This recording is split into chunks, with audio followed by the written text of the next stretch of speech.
right අපි start කරමු session එක. අපි එදා කතා කරේ විනිමය බිල්පත් ආඥා පනතේ විනිමය බිල්පතක් කියන්නේ මොකද්ද? එහෙම නැත්නම් විනිමය බිල්පතක් කියන්නේ මොකද්ද? එහෙමත් නැත්නම් විනිමය බිල්පතක තියෙන මූලික ලක්ෂණ මොනවද කියලා. ඒ වගේම විනිමය බිල්පතක් සම්බන්ධයෙන් අපිට සම්බන්ධ වෙන පාර්ශව කවුද කියලා අපි කතා කරා. ඒකට ඒකෙදි අපි කතා කරා විනිමය බිල්පතක් දරන පුද්ගලයා ධාරක කියලා. එහෙම නැත්නම් විනිමය බිල්පතක් යම් අවස්ථාවක දරන්නා ධාරක නම් වේ කියලා අපි හඳුනා ගත්තා. ඒ ධාරක වර්ග තුනක් ගැන එදා කතා කරා. පළවෙනි එක තමයි ධාරකයා යනුවෙන් හඳුන්වන පුද්ගලයා අපිට නැවතත් වර්ග කරන්න පුළුවන් ධාරක, ඒ වගේම වටිනාකමේ ධාරක, තුන්වෙනි එක්කෙනා යථාකාලීන ධාරක. ධාරක කියන කෙනා කවුද? යම් අවස්ථාවක විනිමය බිල්පතක් දරන්නේ කවුද? ඔහු ධාරක වේ. එතකොට ඔහු ඒ දැරීම සිදු කරන්නේ කුමන ආකාරයටද කියන එක අපි ප්‍රශ්න කරන්නේ නැහැ. විනිමය බිල්පත් ආඥා පනතේ ඒ ගැන අහන්නේ. ඔහු දරන්නේ සමහර විට යම් ආකාරයක වංචනික අයිතියක් වෙන්න පුළුවන්. එහෙම නැත්නම් ඔහු ඒක අත්පත් කරගෙන තියෙන්නේ නීත්‍යානුකූල නොවන ආකාරයට වෙන්න පුළුවන්. ඒත් යම් කිසි වෙලාවක විනිමය බිල්පතක් අතදරන පුද්ගලයා අපි ධාරක කියලා හඳුන්වනවා. වටිනාකමේ ධාරක කියන එකට ඊට වඩා වැඩි වටිනාකමක් ලබා දුන්නා. ඒ කියන්නේ යම් අවස්ථාවක විනිමය බිල්පතක් වටිනාකමක් ගෙවලා එහෙම නැත්නම් වටිනාකමක් වෙනුවෙන් ලබාගෙන තියෙන පුද්ගලයාට අපි කියන වටිනාකමේ ධාරක. ඒකට වටිනාකමේ ධාරක සහ ධාරක අතර තියෙන ප්‍රධානම වෙනස තමයි ධාරක කියන පුද්ගලයා විනිමය බිල්පත දරන පුද්ගලයා වගේම නමුත් දරන පුද්ගලයා වුණාට ඔහුගේ ඒ විනිමය බිල්පත ඔහු වෙත ලැබුණු ආකාරය පිළිබඳව අපි ප්‍රශ්න කරන්නේ නැහැ. නමුත් වටිනාකමේ ධාරක කියන පුද්ගලයා ඔහු ඒ අවස්ථාවේ විනිමය බිල්පත දරනවා ධාරක වගේමයි. නමුත් ඔහු විනිමය බිල්පත් ආඥා පනතේ 27 වෙනි වගන්තිය අනුව ඔහු බිල්පතට වටිනාකම ගෙවලා තමයි මේක අරගෙන තියෙන්නේ. එහෙනම් ඔහු හැමතිස්සෙම මේ විනිමය බිල්පතේ වටිනාකම වෙන පුද්ගලයෙකුට ගෙවලා පැවරුම් කරුට ගෙවලා තමයි මේ විනිමය බිල්පත පවරගෙන තියෙන්නේ. එහෙනම් ඔහුට අපි හඳුන්වනවා වටිනාකමේ ධාරක. එතකොට ඔහුගේ තියෙන අයිතිවාසිකම් එහෙම නැත්නම් ඔහුට තියෙන අයිතිය විනිමය බිල්පත සම්බන්ධයෙන් ධාරකට වඩා යම් ආකාරයකට වැඩි. මොකද ඔහු වටිනාකමක් ගෙවලා තියෙන්නේ. බිම වැටිච්ච විනිමය බිල්පතක් අහුල ගන්න කෙනෙකුට ධාරක වෙන්න පුළුවන්. වටිනාකමේ ධාරක වෙන්න බෑ බිම තියෙන බිල්පතක් අහුලා ගත්ත කෙනෙකුට. විනිමය බිල්පතක් බිම තිබිලා අපි අහුල ගත්තා නම් ඔහුට වෙන්න බෑ වටිනාකමේ ධාරක. ඔහුට වෙන්න පුළුවන් ධාරක පමණයි. ඊට පස්සේ අපි තුන්වෙනි ධාරකයන්ගේ තුන්වෙනි වර්ගය එහෙම නැත්නම් වඩාත් වැඩි අයිතියක් සහිත ධාරක කියලා අපි හඳුන්වලා දීපු යථාකාලීන ධාරක කියන්නේ කවුද කියලා හඳුනගත්තා. විනිමය බිල්පත් ආඥා පනතේ 29 වෙනි වගන්තිය කියන්නේ ධාරකීන් අතරින් ඉහළම අයිතියක් ඇත්තේ යථාකාලීන ධාරකට. එතකොට විනිමය බිල්පත් ආඥා පනත අනුව වැඩිම අයිතියක් තියෙන්නේ යථාකාලීන ධාරකට. හැබැයි යථාකාලීන ධාරක වෙන්න නම් යම් පුද්ගලයෙක් සම්පූර්ණ කළ යුතු කරුණු කීපයක් තියෙනවා. පළවෙනි එක තමයි මේ පුද්ගලයා මතු පිටින් විධිමත් සම්පූර්ණ බිල්පතක් ලබා ගන්න ඕන. මතු පිටින් විධිමත් සහ සම්පූර්ණ. එතකොට අවිධිමත් බිල්පතකට යථාකාලීන ධාරක කෙනෙක් වෙන්න බෑ. ඒ වගේම සම්පූර්ණ නොවූ බිල්පතකට යථාකාලීන ධාරක කෙනෙක් වෙන්න බෑ. ඒකට පළවෙනි එක විනිමය බිල්පත විධිමත් වෙන්න ඕන. ඒ වගේම විධිමත් බිල්පත සම්පූර්ණ විය යුතුයි. ඒ වගේම මේක දරන පුද්ගලයා එහෙම නැත්නම් ධාරක ලබා ගන්න ඕන කල්ලිකුත් වීමට පෙර.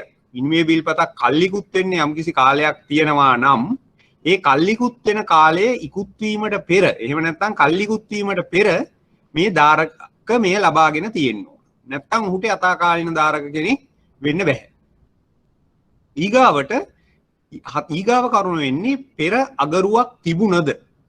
ඒ කියන්නේ මේ විනිමය බිල්පත කලින් අගරු වෙලා තියෙන්න පුළුවන්. හැබැයි මේ කලින් විච්ච අගරුව මෙමද පුද්ගලයා දැනගෙන ඉන්න බෑ. පෙර අගරුවක් තිබුණද ඒ පිළිබඳ නොදැන තමයි ඔහු ලබා ගන්න ඕන. එහෙනම් කලින් යම් අවස්ථාවක අගරුවක් වෙලා තිබුණාට ඒ පිළිබඳව ඔහුට දැනුවත් විය නොහැකි. දැනුවත් වෙලා තිබුණොත් ඔහුට යථාකාලීන ධාරක කෙනෙක් වෙන්න බෑ. හරි. ඊගාව ලක්ෂණය තමයි සද්භාවයෙන් වටිනාකමක් අරබයා තමයි මේ බිල්පත ගනුදෙනු කරලා තියෙන්න ඕන දාරක. සද්භාවයෙන් සහ වටිනාකමක් අරබය. මොකද සද්භාවයෙන් කියන්නේ පෙර අයිතිකරුගේ අයිතිය පිළිබඳව ඔහු එහි දෝෂසහගත අයිතියක් තිබුණද ඒ පිළිබඳව නොදැන තමයි ඔහු ලබා ගන්න ඕන. يعني සද්භාවයෙන්. කලින් එක්කෙනා හොරකම් කරා වුණත් මම ඒක දැනගෙන ගත්තොත් මට යථාකාලීන දාරක වෙන්න බෑ. හැබැයි මම මේක නොදැන නම් ගත්තේ එහෙම නැත්නම් මම ඒ ලබා ගන්නත්තේ පෙර අයිතිකරුගේ දෝෂසහගත අයිතිය පිළිබඳව නොදැන නම් මට කියන්න පුළුවන් මම සද්භාවයෙන් මේ විනිමය බිල්පත ගනුදෙනු කරා කියලා. ඊගාව එක වටිනාකමක් අරබයා තමයි මේ ගනුදෙනුව සිද්ධ කරන්න පුළුවන්. ඒ කියන්නේ සිද්ධ කළ යුතු වන්නේ. පුළුවන් නෙවෙයි සිද්ධ කළ යුතු වන්නේ. යම් කිසි වෙලාවක වටිනාකමක් ගෙවන්නේ නැතුව ගත්ත කෙනෙකුට එහෙනම් යථාකාලීන දාරක වෙන්න බෑ. එහෙනම් වටිනාකමක් අරබයා ගත් කෙනෙක්ට පමණයි යථාකාලීන දාරක කෙනෙක් වෙන්න පුළුවන්. එහෙනම් මේ ලක්ෂණ ටික සියල්ල සම්පූර්ණ කරොත් පමණයි 29 වෙනි වගන්තිය අනුව යම් පුද්ගලයෙකුට යථාකාලීන දාරක කෙනෙක් වෙන්න පුළුවන්. මොනවද මේ ලක්ෂණ ටික? මතු පිටින් විධිමත් බිල්පතක් වෙන්න ඕන, සම්පූර්ණ බිල්පතක් වෙන්න ඕන, ඒ කල්ලිකුත් වීමට පෙර ලබාගෙන තියෙන්න ඕන. ඒ වගේම පෙරාගරුවක් තිබුණ දේ බව නොදැන ලබාගෙන තියෙන්න ඕන. ඒ වගේම සද්භාවයෙන් එසේ සද්භාවය යනු කලින් පුද්ගලයාගේ අයිතියේ දෝෂසහගත අයිතිය පිළිබඳව නොදැන ඒ ලබාගෙන තියෙන්න ඕන. ඒ වගේම වටිනාකමක් ගෙවලා තියෙන්න ඕන කලින් අයිතිය තිබූ පුද්ගලයාට. ඒ වටිනාකමක් ගෙවලා තමයි ඒ බිල්පත ලබාගෙන තියෙන්න ඕන. ඒ වගේම මේ ගනුදෙනු කරලා තියෙන්න ඕන පෙර ධාරකගෙන් මෙම ධාරක වෙත. එසේ වුවොත් පමණයි මෙය යථාකාලීන ධාරකයෙක් විය හැකි වන්නේ විනිමය බිල්පත් ආඥා පනතේ 29 වෙනි වගන්තිය අනුව. එතකොට අපිට බලන්න ඕන ඊගා විශේෂ ලක්ෂණය තමයි මේ 29 වෙනි වගන්තිය අනුව යථාකාලීන ධාරකයෙකුට තියෙන විශේෂ අයිතිය කුමක්ද? ඒ තියෙන විශේෂම අයිතිය තමයි බිල්පතේ ඕනෑම පාර්ශවයකට එරෙහිව නඩු පවරලා බිල්පතේ වටිනාකම ලබා ගැනීමේ හැකියාව තියෙන යථාකාලීන ධාරකට. අපි ගිය සතියේ කතා කරා විනිමය බිල්පතක පාර්ශවයන්. කවුද පාර්ශවයන් කියන්න බලන්න? පාර්ශවයන් කවුද? ඕනම පාර්ශවයකට නඩු දානවා කියන්නේ කවුද පාර්ශවයන්?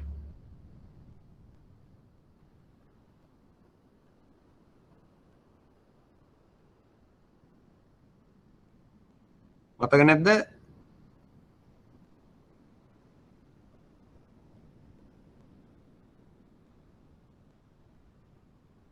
කවුද විනිමය බිල්පතක පාර්ශවයන්? එතකොට යථාකාලීන ධාරකට නඩු දාන්න පුළුවන් කාටද? කාට විරුද්ධවද?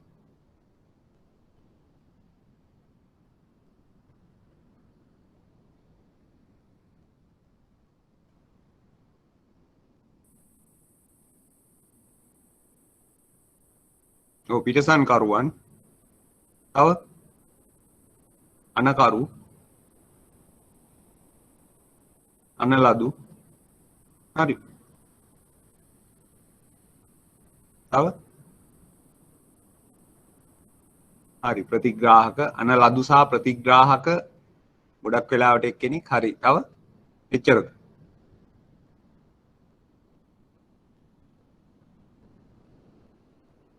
ආදායකයා. එහෙනම් සියලුම පාර්ශවයන්ට විරුද්ධව නඩු පවරලා විනිමය බිල්පතේ වටිනාකම ලබා ගන්න පුළුවන් වන්නේ යථාකාලීන ධාරකට. පැහැදිලිනේ? එතකොට යථාකාලීන ධාරක සහ වටිනාකමේ ධාරක සහ ධාරක කියන පාර්ශවයන් තුන එකිනෙකට වෙනස්.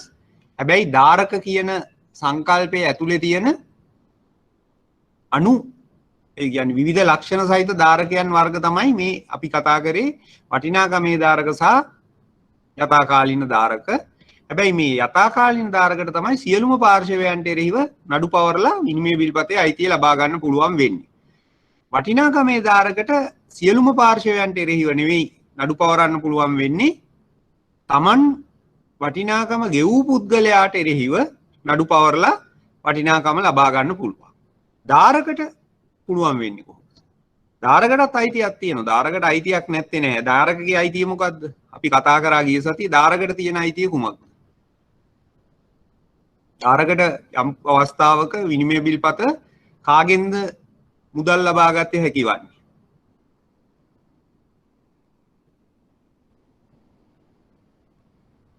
ගිය සතියේ කතා කරා.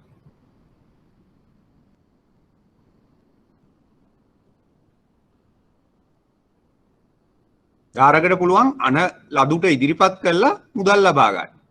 වටිනාකමේ ධාරකටත් පුළුවන් අන ලදුට ඉදිරිපත් කරලා මුදල් ලබා ගන්න. හැබැයි අන ලදු ගෙවීමට අකමැති වුණොත් එහෙම නැත්නම් ඔහු අගරු කරොත් ඔහුට පුළුවන් වටිනාකම ගෙවූ පුද්ගලයා වෙත ගෙනිහිල්ලා නැවත වතාවක් විනිමය බිල්පත ඉදිරිපත් කරලා ඒ වටිනාකම ලබා ගන්න. හැබැයි යථාකාලීන ධාරකට ඒ පාර්ශව දෙකට පමණක් නෙවෙයි ඔහුට ඕනෑම පාර්ශවයකට විරුද්ධව නඩු පවරලා මුදල් ලබා ගැනීමේ හැකියාව තියෙනවා. පැහැදිලිද ධාරක යථාකාලීන ධාරක සහ වටිනාකමේ ධාරක අතර වෙනස්කම් සහ එහි තියෙන මේ සංකල්පයේ තියෙන මේ එම ධාරකයන් සතු වගකීම පිළිබඳව මේක පැහැදිලිද කියලා අහන්නේ මම දන්නවා ටිකක් පැහැදිලි මදි කියලා. ප්‍රශ්න තියෙනවා නම් කියන්න එකපාරට තේරුණා නම් හොඳයි.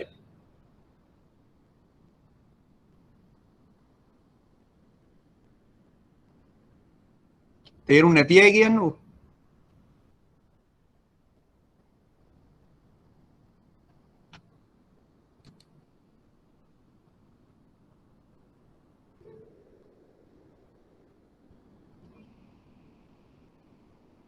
හරි නඩු පැවරීම කියලා කියන්නේ දැන් විනිමය බිල්පතක් කියන එක අපි කිව්වා ගනුදෙනු කළ හැකි උපකරණයක්.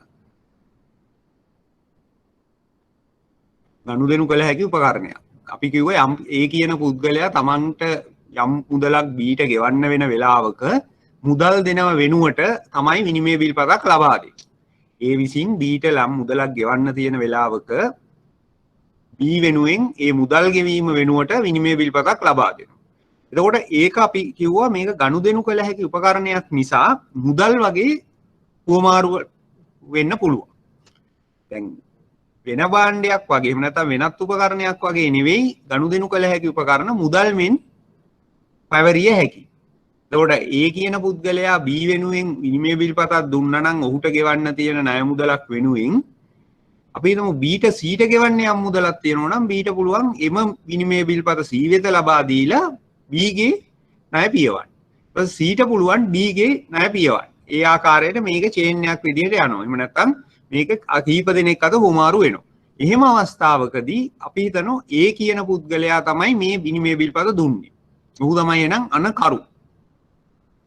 කාටද දුන්නේ B වෙනුවෙන් ආදායකයා විදිහට B ගේ නම සඳහන් කරලා B ගේ අතට දෙනවා. දැන් ඊට පස්සේ මේකේ අන ලදු තමයි අපි හිතමු X කියන පුද්ගලයා. එහෙම නැත්නම් X කියන පරිබාහිර පුද්ගලයා. ඔහුගෙන් Aට එන්න ඕන මුදල තමයි A කියන්නේ මට දෙන එක මං වෙනුවට B ට දෙන්න. ඕකනේ අපි විනිමය බිල්පතක් නිකුත් කරන්න හේතුව. ඊට පස්සේ මේ B A විනිමය බිල්පත C වෙත ගනුදෙනු කරනවා. C D එහෙම ගිහිල්ලා අපි හිතමු කීප දෙනෙක් අත ගිහිල්ලා දැන් තියෙන්නේ 5 වෙනිය අතේ. එහෙම නැත්නම් F කියන පුද්ගලයාගේ අතේ තියෙන්නේ. A B ට දෙනවා, B C ට දෙනවා, C D ට දෙනවා, D E ට දෙනවා, E F ට දෙනවා. දැන් F ට තියෙන්නේ එක්ක මේකේ විනිමය බිල්පතේ මුදල අපි හිතමු මේකේ ඉදිරි දිනයක තමයි දාතම කරලා තියෙන්නේ. අගෝස්තු 1 වෙනිදා. අගෝස්තු 1 වෙනිදා මේ විනිමය බිල්පත අරගෙන F කියන පුද්ගලයා මේකේ අනලදු විදියට සඳහන් වෙලා තියෙන X කියන පුද්ගලයා. එහෙනම් එයා ගාවට යනවා. එයා ගාවට ගියාට පස්සේ එයා මුදල් ගෙවනවා. එහෙම නැත්නම් එයා ගෙවීම මග හරිනවා. එයා කියනවා මං ගෙවන්නම් කියලා ගෙවීම බාර ගන්න ප්‍රතිග්‍රහණය කළා. එහෙම නැත්නම් එයා කියනවා ප්‍රතිග්‍රහණය නොකර බෑ මට මේක ගෙවන්න බෑ. ගෙවුවොත් මේ ප්‍රශ්න ඉවරයිනේ. මේ විනිමය බිල්පත F කියන පුද්ගලයා X ගාවට ගෙනහිල්ලා බාර දුන්නම X මේකට මුදල් ගෙවන්න ප්‍රතිග්‍රහණය කළා. ඒ කියපු විදිහට ආකාරයට මුදල ගෙවුවා නම් මේ ගනුදෙනු සියල්ල සම්පූර්ණ වෙනෝනේ. මෙතෙන් දෙනකම් පැහැදිලිද? ඔයගොල්ලෝ ප්‍රශ්න අහන්නේ ඇහුව නිසා තමයි මේ වැඩි පැහැදිලි කිරීමක් කරන්නේ. සද්ද නැතුව ඉන්න එපා. කියන්න. පැහැදිලි නැත්තම් කියන්න. හරි. දැන් ප්‍රශ්නේ තියෙන්නේ මේ F කියන පුද්ගලයා X ගාවට ගිහිල්ලා බිල්පත ඉදිරිපත් කරාම එයා ප්‍රතිග්‍රහණය කිරීම මගාරිනවා. එයා කියනවා බෑ මට දෙන්න බෑ. මම මේක ගෙවන්නේ නැහැ. එතකොට මේ අගරු කිරීමේදී තමයි X එන්නේ ප්‍රශ්නයක්. එතකොට තමයි යාට නඩු පවරන්න වෙන්නේ. sorry F ට මේ දැනට මේ විනිමය බිල්පත දරන පුද්ගලයාට මේ අගරු කරොත් විතරයි නඩු පැවරීමට හේතුවක් වෙන්නේ. නැත්නම් කිසිම නඩුවක් අවශ්‍ය නැහැ. විනිමය බිල්පතේ වටිනාකම ඒ ආකාරයට හුමාරු වුණා. හැබැයි X ගෙවීම මගේ හැරියොත් එහෙම නැත්නම් X ගෙවීම පැහැර හරිනවා. එයා අගරු කරනවා. එයා කියනවා මට ගෙවන්න බෑ. අන්නේ වෙලාවට Fට එනම ප්‍රශ්නයක් දැන් මම මොකද කරන්නේ? එහෙනම් එයාට තියෙන්නේ අධිකරණයට ගිහිල්ලා එහෙම නැත්නම් නඩු පවරලා මේ විනිමය බිල්පතේ වටිනාකම ලබා ගන්න. ඒක තමයි නඩු පැවරීමට වෙන අවස්ථාව. ඒක පැහැදිලිද?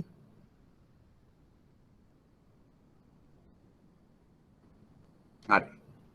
ඊගාවට දැන් නඩු පැවරීමේදී ඒ පුද්ගලයාට තියෙන අයිතීන් ගැන තමයි දැන් මම කතා කරන්නේ. F කියන පුද්ගලයා ධාරක නම්. F කියන පුද්ගලයා ධාරක නම්. යා මේ බිල්පත විපති බිල අහුලගත්ත එක. මෙයා කොහෙන්වත් කාගෙන්වත් වටිනාකමකට හුවමාරු වෙච්ච එකක් නෙවෙයි. එහෙනම් එයාට පුළුවන් අනලදු මේ බිල්පතේ අනලදු විදිහට තියලා ඉන්නේ X. එයාට විරුද්ධව නඩු පවරලා මේ බිල්පතට මුදල් ගන්න. ඒක පැහැදිලිද?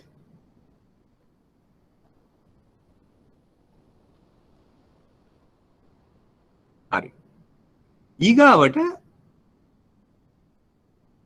F කියන පුද්ගලයා දැන් දරන පුද්ගලයා ඊට කලින් පුද්ගලයාට E කියන පුද්ගලයාට මුදලක් දීලා එහෙම නැත්නම් භාණ්ඩ දීලා ඒ වෙනුවට තමයි විල්පත අරන් තියෙන්නේ. එහෙනම් ඔහු වටිනාකමේ ධාරක.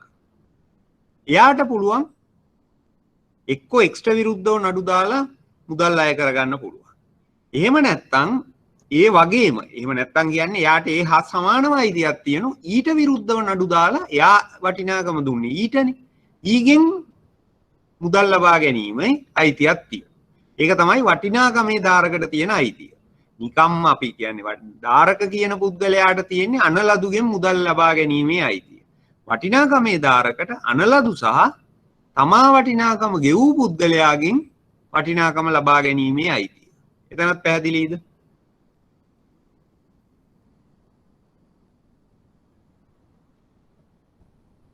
හරි. තුන්වෙනි අවස්ථාව තමයි යථාකාලීන ධාරක. දැන් යථාකාලීන ධාරක නම් F අර කියපු සියලු ලක්ෂණ සහිත නම් F ගාව තියෙනකොට එයාර අපි කිව්වේ යථාකාලීන ධාරක කෙනෙක් වෙන්න අවශ්‍ය වෙන සියලුම ලක්ෂණ සම්පූර්ණ කළා නම් පළවෙනි එක තමයි මතු පිටින් විධිමත් සම්පූර්ණ විල්පතක් කල්ලිකුත් වීමට පෙර ඔහු දරනවා. ඒ වගේම පෙරාගරුවක් තිබුණ දේ පිළිබඳව නොදැන තමයි ඔහු මේ දරාගෙන ඉන්නේ. ඒ වගේම ඔහු වටිනාකමක් අරබයා සද්භාවයෙන් ගනුදෙනු කරලා තියෙනවා ඊට. ඒ නිසා මෙන්න මේ කියන සියලු ලක්ෂණ සම්පූර්ණ නිසා F යථාකාලීන ධාරක කියලා අපිට හඳුන ගන්න පුළුවන්. අන්න ඒ වෙලාවට Fට තියෙන අයිතිය ගැන තමයි දැන් අපි කියන්නේ. එතකොට ඔහුට විල්පතේ සියලුම පාර්ශවයන්ට විරුද්ධව නඩු පවරලා මුදල් අය කරගන්න පුළුවන්. අනකරු විදියට මේක ලිව්වා ඒට විරුද්ධව ඕනනම් නඩු පවරන්න පුළුවන්. එහෙම නැත්නම් මෙහි ආදායකයා වෙලා ඉන්න Bට විරුද්ධව නඩු පවරන්න පුළුවන්. එහෙම නැත්නම් මේකේ අනලදු වෙලා ඉන්න Xට විරුද්ධව නඩු පවරන්න පුළුවන්. එහෙම නැත්නම් මේක පිටසන් කරලා දීපු බිල්පතක් නම් A ඉඳලා E දක්වා ඉන්න ඕනෑම B ඉඳලා E දක්වා ඉන්න ඕනෑම පිටසන් කරුවෙකුට විරුද්ධව නඩු පවරලා මුදල් ලබා ගන්න පුළුවන්. එහෙම නැත්නම් ඔහුට මේ වටිනාකමකට හුවමාරු කරගත්ත ඊට විරුද්ධව නඩු පවරලා මුදල් අය කරගන්නත් පුළුවන්. අන්න ඒක තමයි මේ නඩු පැවරීමේ අයිතිය කියලා කියන්නේ. දැන් පැහැදිලිද?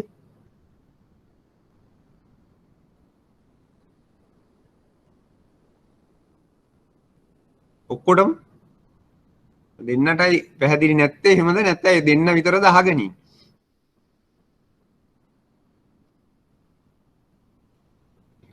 රයිට්. මොකද මේ සංකල්පයන් 100%ක්ම තේරුම් ගත්තේ නැත්නම් මෙතනින් එහාට අපි කතා කරන කිසි දෙයක් තේරෙන්නේ නැහැ. ඒකයි මම හැමදේම හැමතිස්සෙම අහන්නේ මේ එක එක ස්ටෙප් එකකින් ස්ටෙප් එක පැහැදිලි වෙන්න ඕන. මොකද අපි ලබන සතියේ කතා කරනකොට මම කියන්නේ ආදායකයා අනකරු අනලදු එහෙම නැත්නම් වටිනාකමේ ධාරක නැත්නම් යථාකාලීන ධාරක කියන වචනේ විතරයි. එතකොට ඕගොල්ලෝගේ ඔළුවට එන්න ඕනේ මේ යථාකාලීන ධාරක කියනකොට එයා සතු අයිතිවාසිකම් මොනවද? එයාට හම්බෙලා තියෙන්නේ කොහොමද? මේ බිල්පතේ ලක්ෂණ මොනවද? ඒ සියල්ල තියෙනවා. ඒකයි මේක ක්ලියර් කරගන්න ඕන. හරි. දැන් මම ප්‍රශ්නයක් අහනවා. දැන් මෙතන 38 දෙනෙක් ඉන්නවා. මේ 38 දෙනාගේම නම් ටික මම බලලා ප්‍රශ්නයක් අහනවා. කවුරුත් දැන් අයින් වෙන්න බෑ. මේ ප්‍රශ්නෙට මොකක්ද අහන්නේ? C පිටසන් කරලා තිබ්බේ නැත්තම් ඔව් පිටසන් කරලා තිබ්බේ නැත්තම් කියන්නේ මෙහෙමයි. පිටසන් කළ යුතු චෙක්පත් බිල්පතක් නම් පිටසන් කිරීම අවශ්‍ය වෙනවා. අපි වර්ග දෙකක බිල්පත් ගැන කතා කරානේ. අනට සඳහන් බිල්පතක් හුවමාරුවේදී පිටසන අවශ්‍ය වෙනවා. රැගෙන එන්නාට සඳහන් බිල්පතකදී පිටසන අවශ්‍ය වෙන්නේ නැහැ. එතකොට C පිටසන් කරලා තිබුණා නම් පමණයි අපිට මේ C මේකට සම්බන්ධ වුණා කියලා F ගේ අතට ඒ කියන්නේ F ට මේ පිළිබඳව හැඟීමක් ඇති වෙන්නේ. C පිටසන් කරේ නැත්තම් C D ට දෙන වෙලාවේ C පිටසන් නොකර නිකන් දුන්නා නම් බුදු බාර දීමෙන් පැවරුවා නම් F ට හිතා ගන්න බෑ මේක C අතට ගියාද නැද්ද කියලා. ඒ වගේ වෙලාවට උට නඩු පවරන්න බෑ මොකද එයා ගැන මේ බිල්පතේ ඌගේ නම සඳහන් වෙලා නැති හින්දා. ඒක හරි. right. දැන් මම ප්‍රශ්නයක් අහනවා මං කිව්වේ දැන් කවුටවත් අයින් වෙන්න බෑ දැන් කෙනෙක් 41 40කට අඩු වුණා 39යි යා. දැන් නම් බලා ගන්න යන කට්ටිය ඊට පස්සේ එනකොට තමයි ඊගාව ප්‍රශ්නය අහන්නේ. මේක තේරුම් ගත්තා නම් මේකට උත්තරයක් දෙන්න ඕන. ප්‍රශ්නේ ඔන්න ක්ලියර් එකපාරක් අහගන්න හරියට. අපි දැන් විනිමය බිල්පත කියන එකේ එක වර්ගයක්නේ චෙක්පත් කියන්නේ. ඕගොල්ලෝ දැකලා තියෙන්නේ චෙක්පත් නිසා මම මේක චෙක්පත් සම්බන්ධ කරලා ප්‍රශ්න අහන්න. අපි හිතමු අමල් කියන පුද්ගලයා තමයි කරන්ට් account එකේ ඕන. එහෙම නැත්නම් අනකරු. අනලදු අමල්ගේ වාණිජ්‍ය බැංකුව ලංකාවේ තියෙන මොකක් හරි වාණිජ්‍ය බැංකුවක්. ඊට පස්සේ අමල් චෙක් එකක් දෙනවා පියල්ට. ආදායකයා විදිහට පියල්ගේ නම සඳහන් කරනවා. ඊට පස්සේ මේ චෙක් එක දුන්නට පස්සේ චෙක් එක පියල් විසින් ගනුදෙනු කරනෝ නිමල්ට. දැන් නිමල් අතේ තියෙන්නේ. හරි? නිමල්ගෙන් බිම වැටෙනවා. නිමල්ගෙන් බිම වැටෙනවා ඒක යම් පුද්ගලයෙක් අහුල ගන්න. අපි හිතමු X කියන පුද්ගලයා.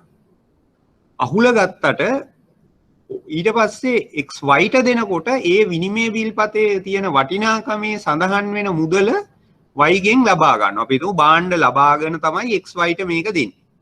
හැබැයි මේ වෙනකොට Y දන්නේ නැහැ X මේක බිම වැටලා අහුල ගත්ත එකක් බව. දැන් Y අතේ තමයි මේ විනිමය බිල්පත තියෙන්නේ. එහෙම නැත්නම් චෙක් පත තියෙන්නේ. දැන් මේ චෙක් එක අද දිනේ තමයි 19 වෙනිදා 7 වෙනි මාසේ 2020. අද දිනේ තමයි Y අතට ආවේ. මේ චෙක් පතේ දිනය සඳහන් වෙන්නේ 1/1/2020. දැන් Y මොන වර්ගයේ ධාරකද? මට උත්තරයක් දෙන්න.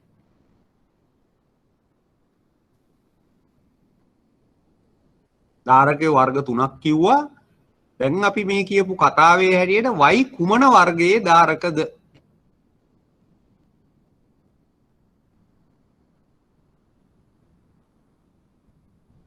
වටිනාකමේ ධාරක.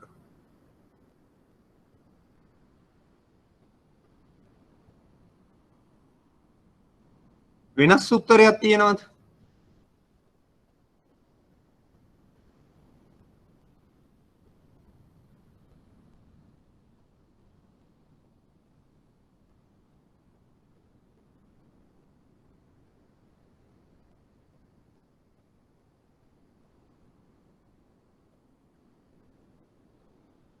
හරි. වටිනාකමේ ධාරක. අපි මේ ප්‍රශ්නෙට උත්තරේ ඒක හරිද වැරදිද කියලා මං කියන්නේ නැතුව මම ප්‍රශ්න වෙනස් කරනවා. යථාකාලීන ධාරක කියලාත් එක්කෙනෙක් කියනවා. කවුරුත් වටිනාකමේ ධාරක කියද්දී ඇයි එක්කෙනෙක් විතරක් යථාකාලීන ධාරක කිව්වම ඇයි දැන් කියන වටිනාකමේ ධාරක කියපු අය ඇයි ඕගොල්ලෝ වටිනාකමේ ධාරක කිව්වේ යථාකාලීන ධාරක නොකිය?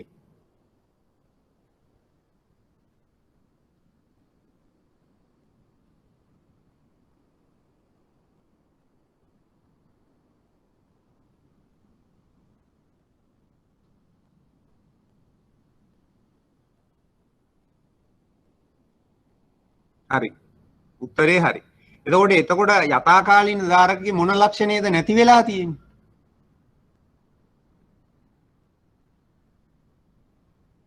හරි. කල්ලිකුත් වීමෙන් නැති වෙලා තියෙන්නේ යථාකාලීන ධාරකගේ මොන ලක්ෂණය? දැන් අපි කිව්වා 29 වෙනි වගන්තිය අනුව ලක්ෂණ කීපයක් අවශ්‍ය වෙනවා යථාකාලීන ධාරක වෙන්න. එතකොට චෙක් එක එක්ස්පයර් වුණා නම් අපිට අර කියන එකේ මොකද්ද නැති උනේ?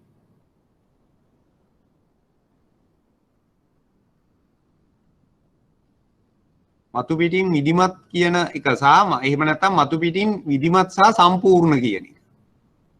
කල්ලිකුත් විච්ච ගමන් මේක විධිමත් වෙන්නේ නැහැ. ඒ වගේම අපිට සම්පූර්ණ බිල්පතක් වෙන්නේ නැහැ. අසම්පූර්ණ බිල්පතක්. හරි. එහෙමනම් ඕගොල්ලන්ට දැන් පැහැදිලි වුණා කියලා මට හිතෙනවා. හරි මම මේ ප්‍රශ්නේ එහෙනම් වෙනස් කරොත් පොඩ්ඩක් වෙනස් කරන්න.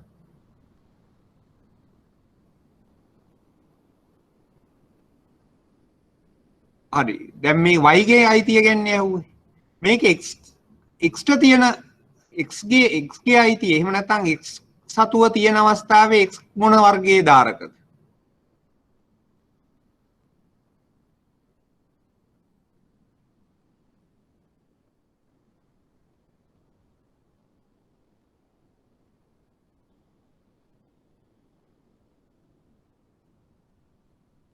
ඔව්.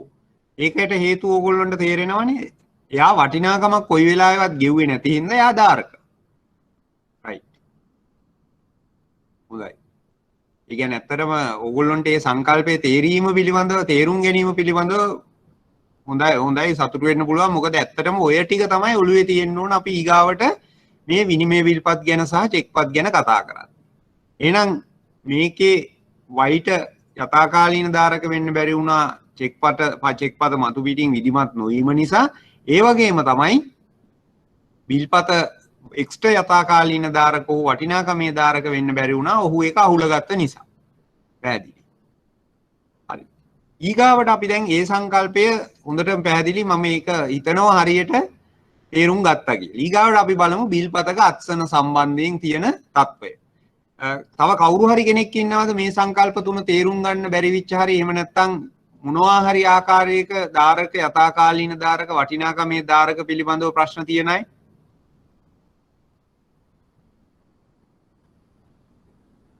පොඩ්ඩක් හරි හිතට ප්‍රශ්නයක් තියෙනවා නම් අහන්න.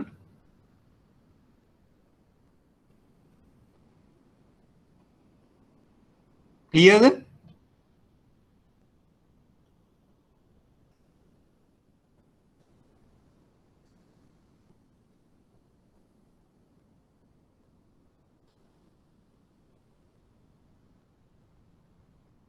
ඔව් ප්‍රශ්නේ තමයි අසම්පූර්ණ චෙක් එකක් ගත්ත නිසා වයිට නඩු පවරන්න බැරිද කියලා අහනවා. ඔව්. එන්නේ එතකොට දැන් මං කියලා දීපු එක ඇතුළෙම ඕකේ උත්තරේ තියෙනවා. මෙයා වටිනාකමේ ධාරකනේ. වටිනාකමේ ධාරකට කාට විරුද්ධවද නඩු පවරන්න පුළුවන්?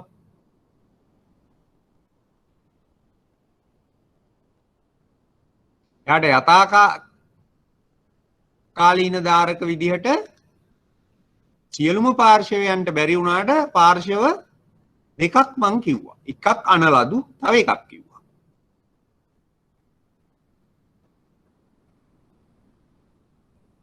ඔව්. එහෙම නැත්නම් ඔහු වටිනාකම ගෙවූ පුද්ගලයා. x කියන්නේ යානේ මේ අවස්ථාවේ. එතකොට ඔහුට නඩු පැවරීමේ හැකියාව ඇති වෙන්නේ අන්නේ පාර්ශවයට දෙකට විරුද්ධව. එතකොට අනලදුට විරුද්ධව නඩු පවරන්න ගියොත් එයා යාගේ නඩු පැවරීමෙන් ප්‍රතිඵලයක් ගන්නෙ නැහැ. මොකද අනලදු කියන්නේ මේ චෙක් එක එක්ස්පයර්ඩ්. එහෙම නැත්නම් චෙක් එක කල් ඉක්ුත් වෙලා තියෙන්නේ මම ගෙවන්නේ නැහැ. එතකොට නීතිය යා කියන දේ පිළිගන්නවා. චෙක් එකක් ගෙවන්නේ මාස 6ක කාලයක් තුල ඉදිරිපත් කරොත් එහෙම නැත්නම් අපි ගෙවන්නේ නැහැ කියලා තමයි බැංකු පරිචය තියෙන්නේ. එහෙනම් බැංකුවට විරුද්ධව නඩු පවරන්න බෑ අනලදු විදියට. එහෙනම් අනිවාර්යයෙන්ම වයිට එහෙම නැත්නම් මේ වටිනාකමේ ධාරකට බිල්පතට එරෙහිව නඩු පවරන්න ඉතුරු වෙන්නේ එකම පාර්ශවයයි කවුද? එයා වටිනාකම ගෙවපු පුද්ගලයා. ඒ කියන්නේ මේ වෙලාවේ x. එයාට විරුද්ධව නඩු පවරලා ඔහු ගෙවපු වටිනාකම ලබා ගන්න පුළුවන්. පැහැදිලිද?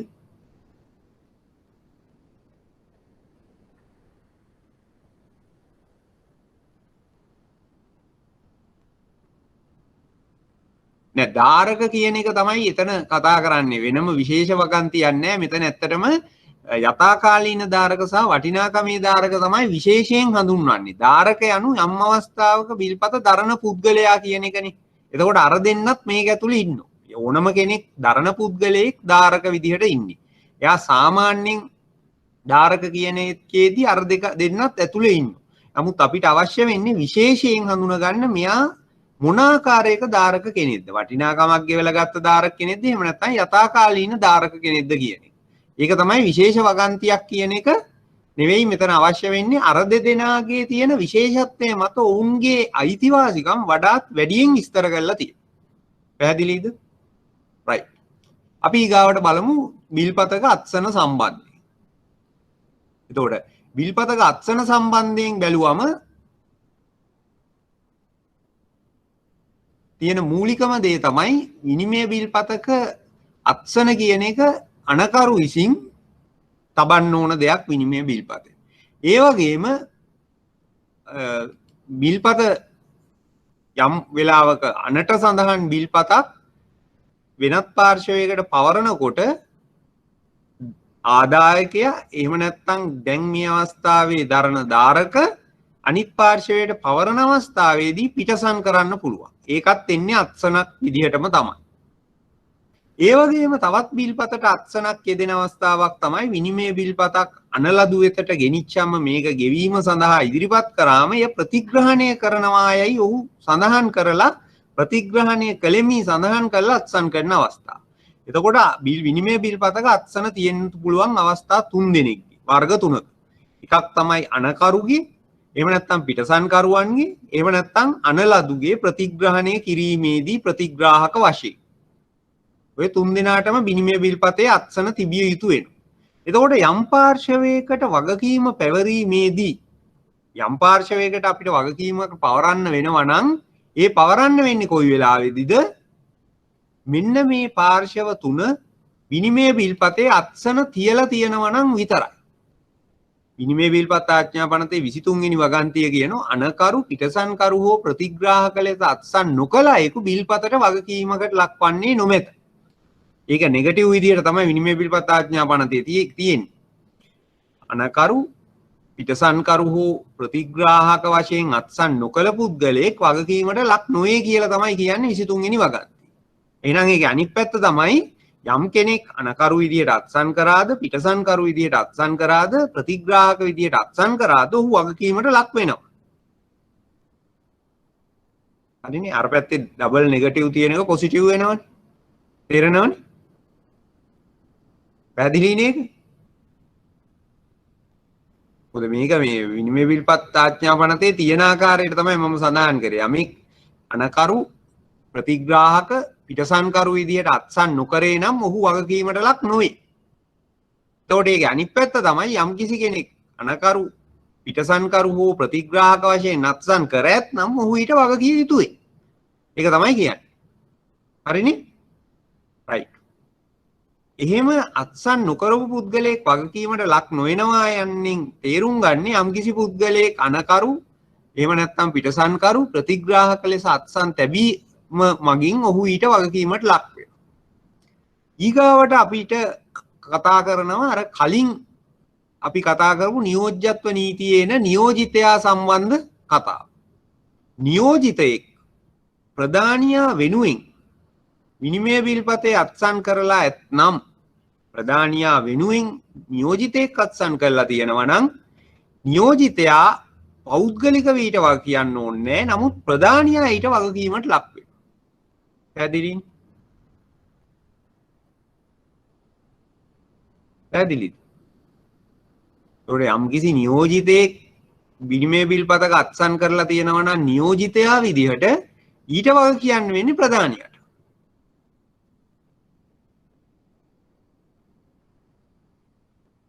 ක්ලියර් නැත්තම් කියන්න. ක්ලියර් නම් ඕකේ.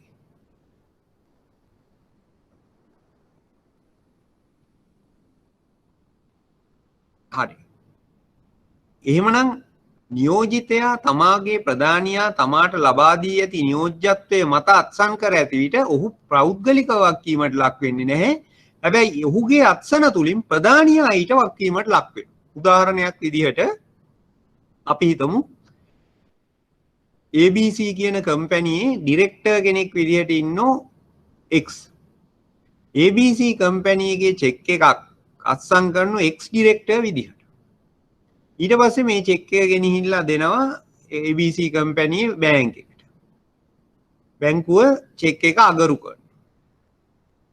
ඊට පස්සේ මේක ගෙනිච්ච පුද්ගලයා ධාරක යථාකාලීන ධාරක විදිහට අනකරුටත් නඩු පවරනවා.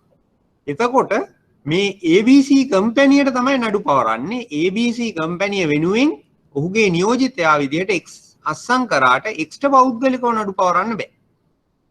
ඔක තමයි මෙතන කියන්නේ විනිමය බිල්පත් ආඥා පනත. හැබැයි මේක පෞද්ගලිකව වගකීමට ලක් වෙන අවස්ථාවක් තියෙනවා. අන්න ඒක තමයි හොඳට මතක තියාගන්න වෙන්නේ. යම් වෙලාවක විනිමය බිල්පත් ආඥා පනතේ 24 වෙනි වගන්තිය අනුව කියන වංචනික හෝ බල රහිත අත්සනක් මගින් බිල්පත සම්පූර්ණයෙන්ම අවලංගු වෙනවා. ඒ කියන්නේ වංචනිකව. ඒ කියන්නේ ඒ කියන පුද්ගලයාගේ අත්සන B විසින් තියලා තිබ්බොත් මේක වළංගු අත්සනක් නොවන නිසා ඒක සම්පූර්ණයෙන්ම අවලංගු වෙනවා. ඒ වගේම බල රහිත අත්සනක්. ඒ කියන්නේ ඒ අවස්ථාවේදී නියෝජිතයට බලය ලබා දීලා නැත්තම් එහෙම නැත්තම් දීපු බලය ඒ කියන්නේ තියෙන බලයට වඩා වැඩියෙන් පාවිච්චි කරලා අත්සන් කරලා නැත්නම් ඒ චෙක් එකේ එහෙම නැත්තම් ඒ අත්සනේ බලයක් නැත. ඒක සම්පූර්ණයෙන්ම අවලංගු වෙනවා. ඒක කියනවා විනිමය බිල්පත් ආඥා පනතේ 24 වෙනි වගන්තිය. 26 වෙනි වගන්තියේ කිව්වේ නියෝජිතයා පෞද්ගලිකව කියන්න ඕනේ ප්‍රධානියා වෙනුවෙන් අත්සන් කරලා තියෙන අවස්ථාව. ඒ වෙලාවේදී ප්‍රධානියා තමයි වග කියන්න ඕන. ඊගාවට අපි හිතමු B කියන පුද්ගලයා. ඒ කියන්නේ නියෝජිතයාට නැති බලයකට තමයි. එහෙම නැත්නම් නියෝජිතයාට පවරලා නැති අත්සනකට තමයි නියෝජිතයා අත්සන් කරලා තියෙන්නේ. හැබැයි අනලදු එය බාරගෙන ගෙවීම කරනවා. අන්නේ වෙලාවේදී අනලදුට තමයි මේ වගකීම යන්නේ. ඒ කියන්නේ බල රහිත අත්සනකට ගෙවීමෙන් අපිට බෑ විනිමය බිල්පතේ අනකරුට හානියක් ඇති කරන්න. අනකරුගේ ගිණුමෙන් මුදල් අය කරන්න බෑ බල රහිත අත්සනකට ගෙවුවොත්. උදාහරණයකින් මම පැහැදිලි කරන්නම්. අපි හිතමු කම්පැනි එක ඉන්නවා චෙක් එකට අත්සන් කරන්න ඩිරෙක්ටර්ස්ලා දෙන්නේ. මේ චෙක් එකට දීලා තියෙන්නේ ගනුදෙනු ඒ කියන්නේ කම්පැනිය මැන්ඩේට් එකේ දීලා තියෙන්නේ චෙක්පත් ගෙවීම සම්බන්ධයෙන් බලපැවරුමේදී කියන්නේ මගේ චෙක් ගෙවන්න නම් ඩිරෙක්ටර්ස්ලා දෙන්නේ A සහ B කියන දෙදෙනාගේම අත්සන් අවශ්‍ය වේ. ඕක තමයි මැන්ඩේට් එකේ තියෙන්නේ. හැබැයි කම්පැනිය විසින් චෙක් එකක් එක්කෝ B ගේ අත්සන නැතුව A ගේ අත්සනක් පමණක් යොදලා නිකුත් කරනවා. දැන් එතකොට මේක බල රහිත අත්සනන්නේ. මොකද බලය සහිත වෙන්න නම් A B දෙදෙනාගේම අත්සන් අවශ්‍යයි. දැන් එක A ගේ අත්සන්ට විතරක් ගෙවන්න බලය ලබා දීලා නැහැ කම්පැනි එක බැංකුවට. අන්න ඔය චෙක් එක බැංකුවට ආවම බැංකුව විසින් නොසලකිලිමත් ලෙස ඕක ගෙවනවා. එක අත්සනක් දැක්කා අපි හිතනවා මේක එකයි වෙනදා දෙකක් ආවට අපිට දෙකක් තියෙනවා කියන එක අමතක වීමෙන් හරි ඒ පිළිබඳව නොසලකිලිමත් ලෙස ක්‍රියා කිරීමෙන් මේ චෙක් පත ගෙවනවා. දැන් මේකේ වගකීම අනකරු විදිහට මේ බැංකුවේ ගිණුම පවත්වාගෙන යන කම්පැනියට නැහැ. බැංකුවේ තමයි නොසලකිල්ල. මොකද බල රහිත අත්සනකට ගෙවුවා. එhmenan ඒකේ වගකීම එන්නේ අනලදුට. අනලදු කියලා කියන්නේ මේ අවස්ථාවේදී චෙක් එකක් ගැන කතා කරපු නිසා බැංකුව කියන එක තමයි අපිට තේරුම් ගන්න පුළුවන් වෙන්නේ. එහෙම බැංකුව නොසලකිලිමත් ලෙස චෙක් පතක් ගෙවුවා නම් වංචනික අත්සනකට එහෙම නැත්නම් බල රහිත අත්සනකට අන්න ඒ වෙලාවේදී ගනුදෙනු කරුගේ ගිණුමෙන් එහෙම නැත්නම් අනකරුගේ ගිණුමෙන් එම මුදල හර කිරීමට නොහැකි වෙනෝ බැංකුවට. එහෙම නැත්නම් අපි විනිමය බිල්පත පැත්තෙන් කතා කරොත් විනිමය බිල්පතේ අනලදුට බැහැ අනකරුගේ ණය ගෙවන්න මේ අනකරුගේ බල රහිත අත්සනකට ගෙවලා. ඒක තේරුණානේ? ඒ ටික තේරුණාද? අත්සන සම්බන්ධ නීති තත්ත්වය තේරුණාද?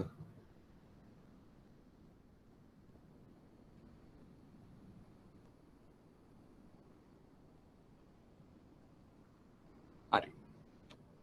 ඊට පස්සේ දැන් අපි කිව්වේ නොසලකිලිමත් ලෙස ක්‍රියා කිරීමෙන් වෙන සිද්ධ වීමෙන් වෙන හානිය අනලදුට තමයි දරා ගන්න වෙන්නේ. අනලදු කියලා අපි හිතමු විනිමය බිල්පතක නම් ඕනෑම පුද්ගලයෙක් අනලදු වෙන්න පුළුවන්. චෙක් එකක නම් හැමතිස්සෙම අනලදු වෙන්නේ බැංකුවක්. එතකොට බැංකුවට බැහැ තමන්ගේ ගනුදෙනුකරුගේ ගිණුමෙන් මුදල ලබා ගන්න බැංකුවට එම විච්ච හානිය එහෙම නැත්නම් ඒ අලාභය දරා ගන්න වෙනවා. ඒක තමයි මේ විනිමය බිල්පත් ආඥාපනතේ අත්සන සම්බන්ධයෙන් කියන වෙලාවේදී අපිට තේරුම් ගන්න පුළුවන් වෙන්නේ. ඊගාවට අපි හිතමු දැන් බිල්පතක් අත්සන් කිරීමට බලය රහිත එහෙම නැත්නම් බලය කියන්නේ අනියෝජිතයා තම බලය අනිසි විදිහට පාවිච්චි කරලා බිල්පතක් කෙව්වත් ඒකේ වගකීමෙන්නෙත් බැංකුවට කිව්වනේ. උදාහරණයක් විදිහට සමහර සමාගමක ගිණුමක් පවත්වාගෙන යන්න පුළුවන් මේ විදිහට. ඒ සමාගමේ චෙක්පත් අත්සන් කිරීම සම්බන්ධයෙන් දීලා තියෙන මැන්ඩේට් එක එහෙම නැත්නම් බලපැවරුමේ කියන්නේ වෙනත් වූ ඒ කියන්නේ වෙනස් විච්ච ආකාරයක බලපැවරුමක්. එයා කියනවා ලක්ෂයක් දක්වා චෙක්පත් අත්සන් කරන්න එක ඩිරෙක්ටර් කෙනෙක් ඇති. ලක්ෂයත් ලක්ෂ 5ත් අතර නම් ඩිරෙක්ටර්ස්ලා දෙන්නෙක්. ලක්ෂ 5ට වැඩි නම් ඩිරෙක්ටර්ස්ලා 3 දෙනෙක් අත්සන් ඕන. කොහොම තමයි බලපැවරුම දීලා තියෙන්නේ. මැන්ඩේට් එකේ තියෙන්නේ එහෙම.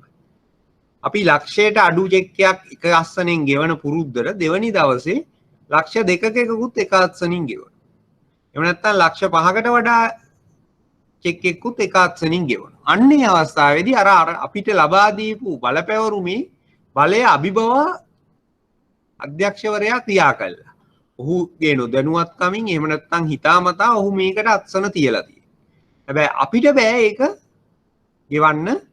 මොකද අපිට බලය තියෙන්නේ අර කියපු නිශ්චිත බලය. එහෙම නැත්නම් නිශ්චිත බලපැවරුමට අනුව තමයි අපි මේ ගෙවීම කරන්න ඕනේ. එහෙම නැත්නම් ඔහුගේ බලය අභිබවා කටයුතු කර අවස්ථාවක අපිට ඒ අනට කීකරු විය යුතු නැහැ. ඒක තමයි මෙතන විනිමය බිල්පත් ආඥාපනතේ අනලදුට තියෙන වගකීම. එහෙම ගෙවීමක් සිද්ධ කරොත් තමාට එය වගකීම දරන්න වෙනවා අනලදු විදියට. එහෙම නැත්නම් බැංකුවට අනලදු විදියට තමාට එම අලාභය දරා ගන්න වෙනවා. එහෙමනම් බිල්පතක අත්සන සම්බන්ධයෙන් තියෙන මූලික ප්‍රතිපාදන ටික ඕගොල්ලොන්ට පැහැදිලි. ටක් තමයි 23 වෙනි වගන්තිය අනුව කියනෝ යම් කෙනෙක් අනකරු පිටසන්කරු හෝ ප්‍රතිග්‍රාහක ලෙස අත්සන් කළා නැත්නම් ඔහුට වගකීමක් නැහැ. ඒ වගේම කියනවා නියෝජිතේ තමන්ගේ බිල්පතට නියෝජ්‍යත්වය මත අත්සන් කරලා තිබුණොත් ඔහුට පෞද්ගලික වගකීමක් නැහැ. ඊට ප්‍රධානියා තමයි වගකීමට ලක් වෙන්නේ. ඒ වගේම නියෝජිතයා යම් වෙලාවක අත්සන් කරලා තියෙන්නේ තමාට නැති බලයකට නම් එවැනි අවස්ථාවක අපිට බෑ එම බිල්පතට ගෙවීම සිද්ධ කරන්න. එම බිල්පත සම්පූර්ණයෙන්ම අවලංගු බිල්පතක්. 24 වෙනි වගන්තිය කියන්නේ ඒකයි. ඒ වගේම තමයි වංචනික අත්සන. ඒතකොට වංචනික අත්සන කියන එක මේ බාක්ලේස් කියන නඩුවේදී තීරණය වෙලා තියෙනවා. යම් අවස්ථාවක වංචනික අත්සනක් තියපු අවස්ථාවක එහෙම නැත්නම් බල රහිත අත්සනක් තිබ්බ වෙලාවක මේ සම්පූර්ණයෙන් අවලංගු වෙන නිසා අපිට ඒ මත මුදල් ගෙවීමක් සිද්ධ කරන්න බෑ. ඒක ගනුදෙනුකරුගේ ගිණුමෙන් අඩු කරන්න බෑ. හැබැයි යම් අවස්ථාවක අත්සන වංචනික තමයි. දැන් අත්සන වංචනික තමයි. නමුත් ඒ වංචනික බව පැහැදිලි වෙන්නේ නැහැ. ඒ කියන්නේ වංචනික අත්සන කියන එක 100%ක්ම අනකරුගේ අත්සනට සමානයි. හැබැයි අනකරු නෙමෙයි අත්සන් කරලා තියෙන්නේ. ව්‍යාජ අත්සනක් තමයි තියලා තියෙන්නේ. හැබැයි ඒක අනකරුගේ අත්සනට 80ක් 90ක්ම සමානයි. මතු පිටින් එකපාරට අපි පියවියසින් බැලුවට මේකේ අත්සනේ වෙනසක් පේන්නේ නැහැ. ඒ වෙලාවට මොකද්ද තියෙන වගකීම? ඒ වෙලාවට බැංකුවට එන්නේ නැහැ වගකීමක්. මොකද මේ වංචනික අත්සන තබා ඇති පුද්ගලයා අර අනකරුගේ අත්සන ඒ ආකාරයටම වංචනික ආකාරයට තබා තියෙන නිසා. එතකොට අපිට බෑ බැංකුවක ඉන්න නිලධාරීන්ට එහෙම නැත්නම් බැංකුවක කටයුතු කරන සේවකයින්ට අපි කියන්නේ සාමාන්‍ය පියවි ඇසින් තමයි චෙක්පත් වල අත්සන් පරීක්ෂා කිරීම සිද්ධ කරන්නේ. එහෙම නැතුව උන්ට කියන්නේ ගිහිල්ලා අර විශේෂ තත්ත්වයන් යටතේ එහෙම නැත්නම් අන්වීක්ෂකින් චෙක්පත් වල අත්සන් බලන්න ඕනේ. මේක 100%ක් සමානද කියලා අන්වීක්ෂයකින් බලන්නවත් එහෙම නැත්නම් අපි ඔය කියන්නේ අත්තකුරු පරීක්ෂා කිරීම සඳහා රජයේ රස පරීක්ෂක වෙත යොමු කරලා චෙක්පත් ගෙවන්නවත් කියන්නේ. එහෙම වුණොත් අපිට මේ චෙක්පත් ගෙවීම සිද්ධ කරන්න බෑ. එහෙනම් අපි මතු පිටින් පියවියසින් බලනකොට සමාන නම් අපි හිතනවා මේක අනකරු විසින් තබා ඇති නිවැරදි අත්සන කියලා. ඒකෙදි එහෙම අවස්ථාවකදී බැංකුවට වගකීමක් එන්නේ. මොකද ඒක අපිට පුළුවන් ගනුදෙනු ඒ ගෙවපු පුද්ගලයාගෙන් නැවත අය කරගන්න. හැබැයි අපිට තියෙන ප්‍රශ්නේ තමයි අපි නොසැලකිලිමත් ලෙස වංචනික අත්සන සම්පූර්ණයෙන් ඒ කියන්නේ 100%ක්ම වෙනස් අවස්ථාවක ඒ කියන්නේ කිසිම ආකාරයකට සමාන නෑ අනකරුගේ අත්සන. නමුත් අපි ගෙවලා. අපි බලලවත් නෑ අනකරුගේ අත්සන. අන්නේ වෙලාවේදී අපිට අපේ තියෙන නොසැලකිලිමත්කම නිසා අපිට බැරි වෙනෝ අනකරුගේ ගිණුමෙන් මුදල් අඩු කරගන්න. පැහැදිලිනේ එතරම් තියෙන්නේ නොසැලකිල්ල සහ අපේ තියෙන සාමාන්‍ය පියවියසින් බලලා චෙක්පතක තියෙන වෙනස්කම අඳුනා ගැනීම කියන දෙක. ඒතකොට ඔය දෙක අතරේ තමයි මේ ඉර වදින්නේ.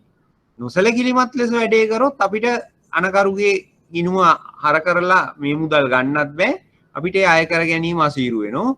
නමුත් ඒ ආකාරයටම වංචනික අත්සනක් තියලා තියෙන අවස්ථාවක අපි ගෙවලා තිබුණොත් අපිට පුළුවන් නැවත අය කරගන්න මේ වංචනික අත්සන යොදූ පුද්ගලයාට විරුද්ධව නඩු දාලා ඒ වගේම අනකරුගේ අත්සන මුල් අවස්ථාවේදී අනකරුගේ අත්සන එයා විසින් තහවුරු කරන තාක් දුරට අපිට ඔහුගේ ගිණුමේ මුදල් අය කරගෙන ඒ ගෙනිච්ච පුද්ගලයාට අපි ගෙවලානේ ඔල්රෙඩි ඒක අඩු කර ගැනීමේ හැකියාව තියෙනවා. එහෙනම් ඔය දෙක පැහැදිලිනේ. ඔය අත්සනක් සම්බන්ධ තියෙන අපිට තියෙන වගකීම සහ අත්සනේ තියෙන බලපෑම පැහැදිලිද නැද්ද?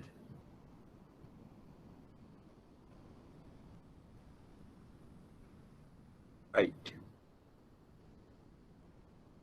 හරි. ප්‍රශ්න තියෙනවා නම් අහන්න පරක්කු කරන්න එපා. මොකද අපිට එකින් එක තේරුම් අරගෙන තමයි ඉස්සරහට යන්න වෙන්නේ. එතකොට විනිමය බිල්පත් ආඥා පනතේ 31 වෙනි වගන්තිය කියන්නේ බිල්පතක් ගනුදෙනු කිරීමක් කියන්නේ බිල්පත දරන්නා එය නීත්‍යානුකූල ලෙස වෙන කෙනෙකුට පැවරීමයි. එතකොට ඒ ගනුදෙනු කිරීමේදී සිද්ධ වෙන්නේ දැනට දරන පුද්ගලයා. දැනට ධාරක විදිහට අපි අඳුනා ගන්න පුද්ගලයා එය නීත්‍යානුකූල ලෙස වෙන කෙනෙකුට පැවරීමයි. එතකොට මේ පැවරීම ක්‍රම දෙකකට සිද්ධ වෙනවා කිව්වා. බාර දීමෙන් පවරන්න පුළුවන් බිල්පත රැගෙන එන්නාට සඳහන් නම්. හැබැයි බාර දීමෙන් පැවරීම සම්පූර්ණ වෙන්නේ නැහැ. බිල්පත අනට සඳහන් නම් අපි පිටසන් කරලා තමයි පවරන්න ඕන. අන්නේ වෙලාවේදී අපි බලන්න ඕන මොකද්ද මේ පිටසන් කිරීම කියන්නේ? මොකද්ද මේ පිටසනක් කියන්නේ? ඔය පිටසන කියන එක විනිමය බිල්පත් ආඥා පනතේ පැහැදිලි කරලා තියෙන්නෙම ටිකක් සංකීර්ණ විදිහට. එහෙම නැත්නම් මේ පැහැදිලි කිරීම පැහැදිලි මදි. ඒ කියන්නේ අර්ථ නිරූපණය පැහැදිලි මදි. විනිමය බිල්පත් ආඥා පනතේ පිටසන කියලා කියන්නේ හුදු බාර දීමෙන් සම්පූර්ණ වන පිටසන වේ. ඒක තේරෙන්නේ නැහැ. හුදු බාර දීමෙන් සම්පූර්ණ වන පිටසන වේ. නමුත් අපි බලන්න ඕන මොකද්ද පිටසනක් කියන්නේ? පිටසනක් කියන එක සරලව මතක තියාගන්න අනකරුගේ නම බිල්පතේ මතු පිට සඳහන් ආකාරයට බිල්පත පසු එහෙම නැත්නම් බිල්පතේ පසු පිට සඳහන් කිරීම පිටසන වේ. බිල්පතේ අනකරුගේ නම එහි සඳහන් ආකාරයට බිල්පතේ පසුපස සඳහන් කිරීම තමයි පිටසන කියලා කියන්නේ. ආදායකයාගේ නම එහෙම නැත්නම් පැවරුම් ලාභියාගේ නම ඒ කියන්නේ පැවරුවට පස්සේ අපි යාගේ නමක් සඳහන් කරනවා නම් අන්නේ පුද්ගලයාගේ නම නැවත ඒ ආකාරයටම බිල්පත පිටු පස්සේ සඳහන් කිරීම තමයි පිටසන කියලා කියන්නේ. ඒකට ඒකෙදි අපි කියන්නේ ඒ ආකාරයටම කියලා කියන්නේ තියෙන විදිහට ලියන එක. ඒක කියලා නෑ කවුද ලියන්නේ කියලා. ඒක තමයි හොඳට මතක තියාගන්න ඕනේ. මේ පිටසන කියන එක කවුද කරන්නේ කියන එක බැංකුවට හොයන්න අවශ්‍ය නැහැ. මේ පිටසන සම්බන්ධයෙන් තියෙන ප්‍රතිපාදන අනුව පිටසන කියන එක පැහැදිලිවම කියලා තියෙන්නේ මතු පිට සඳහන් නම ඒ ආකාරයට පිටුපස සඳහන් කිරීම. කවුද කරේ කියන එක බැංකුවට හොයන්නත් බෑ. එහෙම නැත්නම් අනලදුට හොයන්න බෑ. අනලදු බලන්න ඕන පිටසනක් තිබේද කියලා විතරයි. එතකොට මතු පිට ඇති නම ඒ ආකාරයටම තියෙනවා නම් අන්න ඒක පිටසන. ඒ වළංගු පිටසනක් විදිහට අපි බාර ගන්න. ඊගාවට මේ පිටසන කරනකොට යම් ආකාරයක තියෙනවා රීතීන් කීපයක්. ඒ රීතීන් අනුව එහෙම නැත්නම් පිටසන කළ යුතු ආකාරය පිළිබඳව තියෙන මොනවද විනිමය විල්පත් ආඥා පනතේ සහ එහෙම නැත්නම් බැංකුකරුගේ පරිචය අනුව අපි පවත්වාගෙන යන නීති සහ රීති බලමු. මේ පිටසන කියන එක අපි හඳුනාගන්නේ ඒ මත. එතකොට විල්පත මත ලිඛිතව සඳහන් වෙන්න ඕන විනිමය විල්පත් ආඥා පනතේ 32 වෙනි වගන්තිය අනුව පිටසන ලිඛිතව තියෙන්න ඕන. ඔව් අත්සන් කරන එක ලිඛිතයි නේක කොහොමත් ප්‍රශ්නයක් නැහැ. ඊගාවට පිටසන් කරු අත්සන් කරන්න ඕනේ. ඒ කියන්නේ සම්පූර්ණ නම ලියලා නැවත අත්සන් කිරීමකුත් අවශ්‍ය වෙනවා. ඊගාවට බිල්පතක් පැවරීමේදී සම්පූර්ණ බිල්පතටම පිටසන් කරන්න ඕන. ඒ කියන්නේ භාගයට පිටසන් කරන්න බෑ. ඒ කියන්නේ ඒ කියන පුද්ගලයා ආදායකයා විදියට සඳහන් කරලා ලබාගත් බිල්පතක් ඒ බීට පවරනවා නම් අපි හිතමු බිල්පතේ වටිනාකම ලක්ෂයයි කියලා. 50000ක් පවරන්න බෑ. ඒ පිටසන් කරොත් ඒ බිල්පතේ සම්පූර්ණ වටිනාකමටම තමයි ඒ පිටසන අදාළ වෙන්නේ. එහෙම නැතුව පිටසන විනිමය බිල්පතේ වටිනාකමින් යම් කොටසකට වීම කළ නොහැකි. ඒක නීති විරෝධී. ඒ වගේම තමයි ආදායකයා ලෙස කීප දෙනෙක් සඳහන් වන්නේ නම් ආදායකයා ලෙස කීප දෙනෙක් සඳහන් වන්නේ නම් ඒ අවස්ථාවේදී සියලුම දෙනා පිටසන සිද්ධ කළ යුතුයි. කියන්නේ ආදායකයා විදියට කීප දෙනෙක් ඉන්න වෙලාවක ඒ සියලුම දෙනාගේ පිටසන තිබීම අවශ්‍ය වෙනවා. එහෙම නැත්නම් එක්කෙනෙක් අනිත් අයගේ නියෝජිතයා විදියට ඒ පිටසන සිද්ධ කරලා තියෙන්න ඕන. අපි හිතමු කම්පැනි එක නමකට එහෙම නැත්නම් හවුල් ව්‍යාපාරයක නමකට තමයි ආදායකයා විදියට නම් කරලා තියෙන්නේ. එහෙනම් සියලුම හවුල්කරු පිටසන් කරන්න ඕන. නැත්නම් ඒ සියලුම හවුල්කරුවන් වෙනුවෙන් එක්කෙනෙක් නියෝජිතයා ලෙස මෙහි පිටසන තබා තියන්න ඕන. ඊගාව විශේෂ ලක්ෂණය තමයි ආදායකයාගේ නම එහෙම නැත්නම් ආදායකයාගේ තනතුර අක්ෂර වින්‍යාසය වැරදි විදිහට ලියලා තියෙනවා නම් චෙක්පතේ මතු පිට බිල්පතේ මතු පිට පිටසනත් ඒ වැරදි ආකාරයට තමයි මුලින් කරන්න. දෙවැනියට පුළුවන් හරි ආකාරයට සිද්ධ කරන්න. අපි හිතමු සිංහලෙන් තමයි ආදායකයාගේ නම ලියලා තියෙන්නේ. ඇත්තටම ආදායකයා ඥානදාස. හැබැයි ඥානදාස ලියා ගන්න බැරි හින්දා ආදායකයාගේ නම විදියට අනකරු ලියලා තියෙන ගුණදාස. එහෙනම් ඥානදාසට ගුණදාස කියලා තමයි පිටසන් කරන්න ඕන මුලින්. මොකද එයාගේ පිටසනේ අනු චෙක්පතේ ආදායකයාගේ නම මතු පිට ලියා ඇති ආකාරයට චෙක්පතේ පිටුපස සඳහන් කිරීම. ගුණදාස කියලා ලියලා නැවත ඥානදාස කියලා ඕනනම් යටින් ලියන්න පුළුවන් තමාගේ නිවැරදි නම්. ඒ වගේම තනතුරකට නම් බිල්පත අන කරලා තියෙන්නේ බිල්පතේ තනතුර වැරදියට නම් තියෙන්නේ ඒ තනතුර පිටසනේදිත් වැරදියටම තමයි කරන්න ඕන. දෙවනියට පුළුවන් එයාගේ නිවැරදි තනතුරයි නමයි දාලා නැවත අත්සන් කරලා නිවැරදි කරන්න. හැබැයි මුල එක වැරදි ආකාරයටම සිද්ධ කරන්න ඕන. මේවා පිටසන් රීති. ඒ වගේම දැන් මේ වෙනකොට මේ තත්ත්වය වෙනස් වෙලා මුල් අවස්ථාවේ කියන්නේ විනිමය බිල්පත් මුල් අවස්ථාවේ භාවිත වෙනකොට ලංකාවේ පිටසන සිද්ධ වෙන්න ඕනේ ඉංග්‍රීසි වැල් අකුරෙන් කියලා තමයි බැංකු සහ එහෙම නැත්නම් වෙනත් පරිචයන් වලදී නීතියේ බැංකු නීතිය සම්බන්ධ පරිචයදී ක්‍රියාත්මක වුණේ. නමුත් අද වෙනකොට ඒක වෙනස් වෙලා අද ඕනෑම භාෂාවකින් මේ පිටසන කරන්න පුළුවන්. හැබැයි මතක තියාගන්න මේක තනි භාෂාවකින් සිද්ධ විය යුතුයි. තනි භාෂාව. ඒ කියන්නේ පිටසන මික්ස් වෙන්න බෑ. අපි හිතමු ආදායකයාගේ නම ලියලා තියෙන්නේ WD පෙරේරා. WD කියන අකුරු දෙක ඉංග්‍රීසියෙන් ලියලා පෙරේරා සිංහලෙන් ලියලා තියෙනවා. නමුත් අපි පිටසනේදී එහෙම කරන්න බෑ. එක්ක WD කියන එක සිංහලෙන් WD කියලා ලියලා පෙරේරා කියලා සිංහලෙන් ලියන්න පුළුවන්. නැත්නම් WD පෙරේරා කියලා සම්පූර්ණයෙන්ම ඉංග්‍රීසියෙන් ලියන්න ඕන. තනි භාෂාවකින් මේ පිටසන සිද්ධ කරන්න ඕන. ඊගාව පිටසන සම්බන්ධ රීතිය තමයි යම් අවස්ථාවක දැන් පිටසන සඳහන් එහෙම නැත්නම් තනතුරකට නම් නම ලියලා තියෙන්නේ යම් පුද්ගලයෙක්ගේ ඒ තනතුර වැරදි ආකාරයට අපි කතා කර එක වැරදි වුණොත් ඒ වැරදි ආකාරයටම තමයි පිටසන කරන්නේ. ඒ වගේම තවත් තියෙනවා පිටසන සම්බන්ධ රීතියක්. යම් පුද්ගලයෙක්ගේ ගරුනාමයක් සහිතව නම් මේ පිටසන කරලා තියෙන්නේ. අන්න ඒක පිටසනේදී ඒ කියන්නේ මතු පිට සඳහන් වෙලා තියෙන්නේ නමට ඉදිරියෙන් වුණාට පිටසනේදී එය නමට පිටුපසින් තමයි ඒ ගරුනාමය සඳහන් කරන්න ඕන. අපි හිතමු එයාගේ තනතුරක් එක්ක ගරුනාමයක් විදිහට තියෙන ආචාර්ය පෙරේරා කියලා බිල්පත ආදායකයාගේ නම විදිහට සඳහන් කරනවා. හැබැයි අපිට බෑ පිටසන ආචාර්ය පෙරේරා කියලා දාන්න. එයාගේ නම පෙරේරා ඊට පස්සේ නමින් අගට පුළුවන් වරහන් ඇතුලේ ආචාර්ය කියන එයාගේ ගරුනාමය සඳහන් කරන්න. හැබැයි එකම අවස්ථාවක විතරක් ගරුනාමය පුළුවන් නම ඉදිරියෙන් පිටසන් කරන්නේ පූජ්‍ය පක්ෂයට පමණක් කළ හැකි අවස්ථාව. ඒ කියන්නේ ඉව චෙක්පත හෝ විනිමය බිල්පත ආදායකයා ලෙස පූජ්‍ය පක්ෂයේ පුද්ගලයෙක්ගේ නමක් සඳහන් වෙනවා නම් අපි හිතමු පූජ්‍ය යම් නමක් ස්වාමීන් වහන්සේ කෙනෙක්ගේ නමක් දාලා හිමි කියලා දාලා තියෙනවා. එතකොට ඒක පිටසන් කරද්දිත් අර විදිහටම පිටසන් කරන්න පුළුවන් පූජ්‍ය කියන එක නම ඉදිරියට එනවා. ඕක තමයි පිටසන සම්බන්ධයෙන් තියෙන රීති. පැහැදිලිද?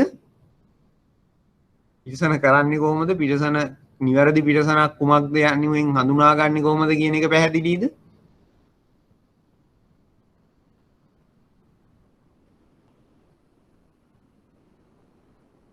තේරුණාද නැද්ද?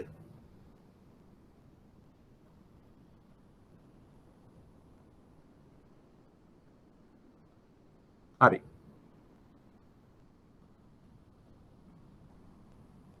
මොකද්ද මේ පිටිපස්සෙන් දාන්නේ ඇයි කියලා අහන්නේ තනතුරද? මේ ඔව් තනතුර පිටිපස්සෙන් දාන හේතුව කුමක්ද කියන එක පිළිබඳව මට උත්තරයක් දෙන්න බෑ. ඒක තමයි පිටසන සම්බන්ධ රීතිය. ඒ බැංකු පරිචය සහ නීතියේ තියෙන්නේ නීතියක් නෙවෙයි අත්‍තරම් මේක පරිචයේදී ආපු එකක්. ප්‍රැක්ටිස් එකේදී මොකද අපිට නම හඳුනා ගැනීම සඳහා තමයි කවුද නම කියලා දැනගන්න තමයි මේ පිටසනේ නම විතරක් තියලා විශේෂ තනතුරක් තියෙනවා නම් ඒක වරහන් ඇතුලේ පිටිපස්සෙන් දාන්නේ අපිට එතකොට තේරෙනවා මේ නම නෙවෙයි මේ යාගේ තනතුරක්. නැත්තම් මික්ස් වෙනෝ නමයි තනතුරයි ඔක්කොම. ඒකට තමයි මේ විශේෂයෙන් කරන්නේ. ඒක කාලයක් එක්ක ආපු ප්‍රැක්ටිස් එකක්. එතකොට ඒක ප්‍රැක්ටිස් එක මේක අපි කරගෙන යනවා. ඒ නීතියක් වෙලා තියෙනවා දැන් කාලයත් එක්ක. එහෙම නැත්තම් මේ ඒකට හේතුවක් කියන්න මෙන්න මේක තමයි නිවැරදිම හේතුව කියන එක නෙවෙයි ඇත්තරම මේ ප්‍රැක්ටිස් එකෙන් කරගෙන යනවා කියන එක තමයි මට කියන්න වෙන්නේ. තේරුණාද? රයිට්. ඊගාවට පිටසන කියන එක ගත්තම අපි පිටසන කියන එකේ වර්ග කීපයක් තියෙනවා. පිටසන් වර්ග 4ක් තියෙනවා. මේකත් ටිකක් එක වගේ 4ක්. ඒ නිසා පොඩ්ඩක් වෙන වෙනම මතක තියාගන්න. නම් වලින් කිව්වොත් පිටසන් වර්ග 4ක් තියෙනවා. හිස් පිටසන, විශේෂ පිටසන, සීමාකාරී පිටසන සහ කොන්දේසි සහිත පිටසන. එතකොට හිස් පිටසන කියන එක සම්බන්ධයෙන් ප්‍රතිපාදන තියෙන්නේ විනිමය බිල්පත් ආඥා පනතේ 34 වෙනි වගන්තියේ. විශේෂ පිටසන 34 වෙනි වගන්තියේ. සීමාකාරී පිටසන 35 වෙනි වගන්තියේ, කොන්දේසි සහිත පිටසන 33 වෙනි වගන්තියේ. දැන් අපි බලමු එකින් එක. හිස් පිටසනක් කියන්නේ විනිමය බිල්පතක්. අපි හිතමු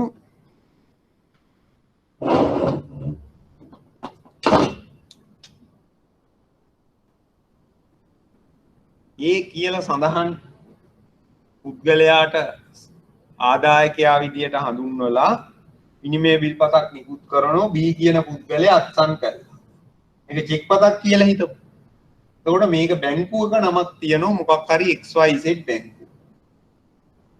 XYZ බැංකුව A කියන්නේ ආදායකයාගේ නම B තමයි අනකරු. මෙයා අනකරු මෙයා අනලදු මෙයා ආදායකයා. හරිනේ. ඊට පස්සේ මේක අනට සඳහන් චෙක් පත. ඒ අනට කියලා තියෙනවා.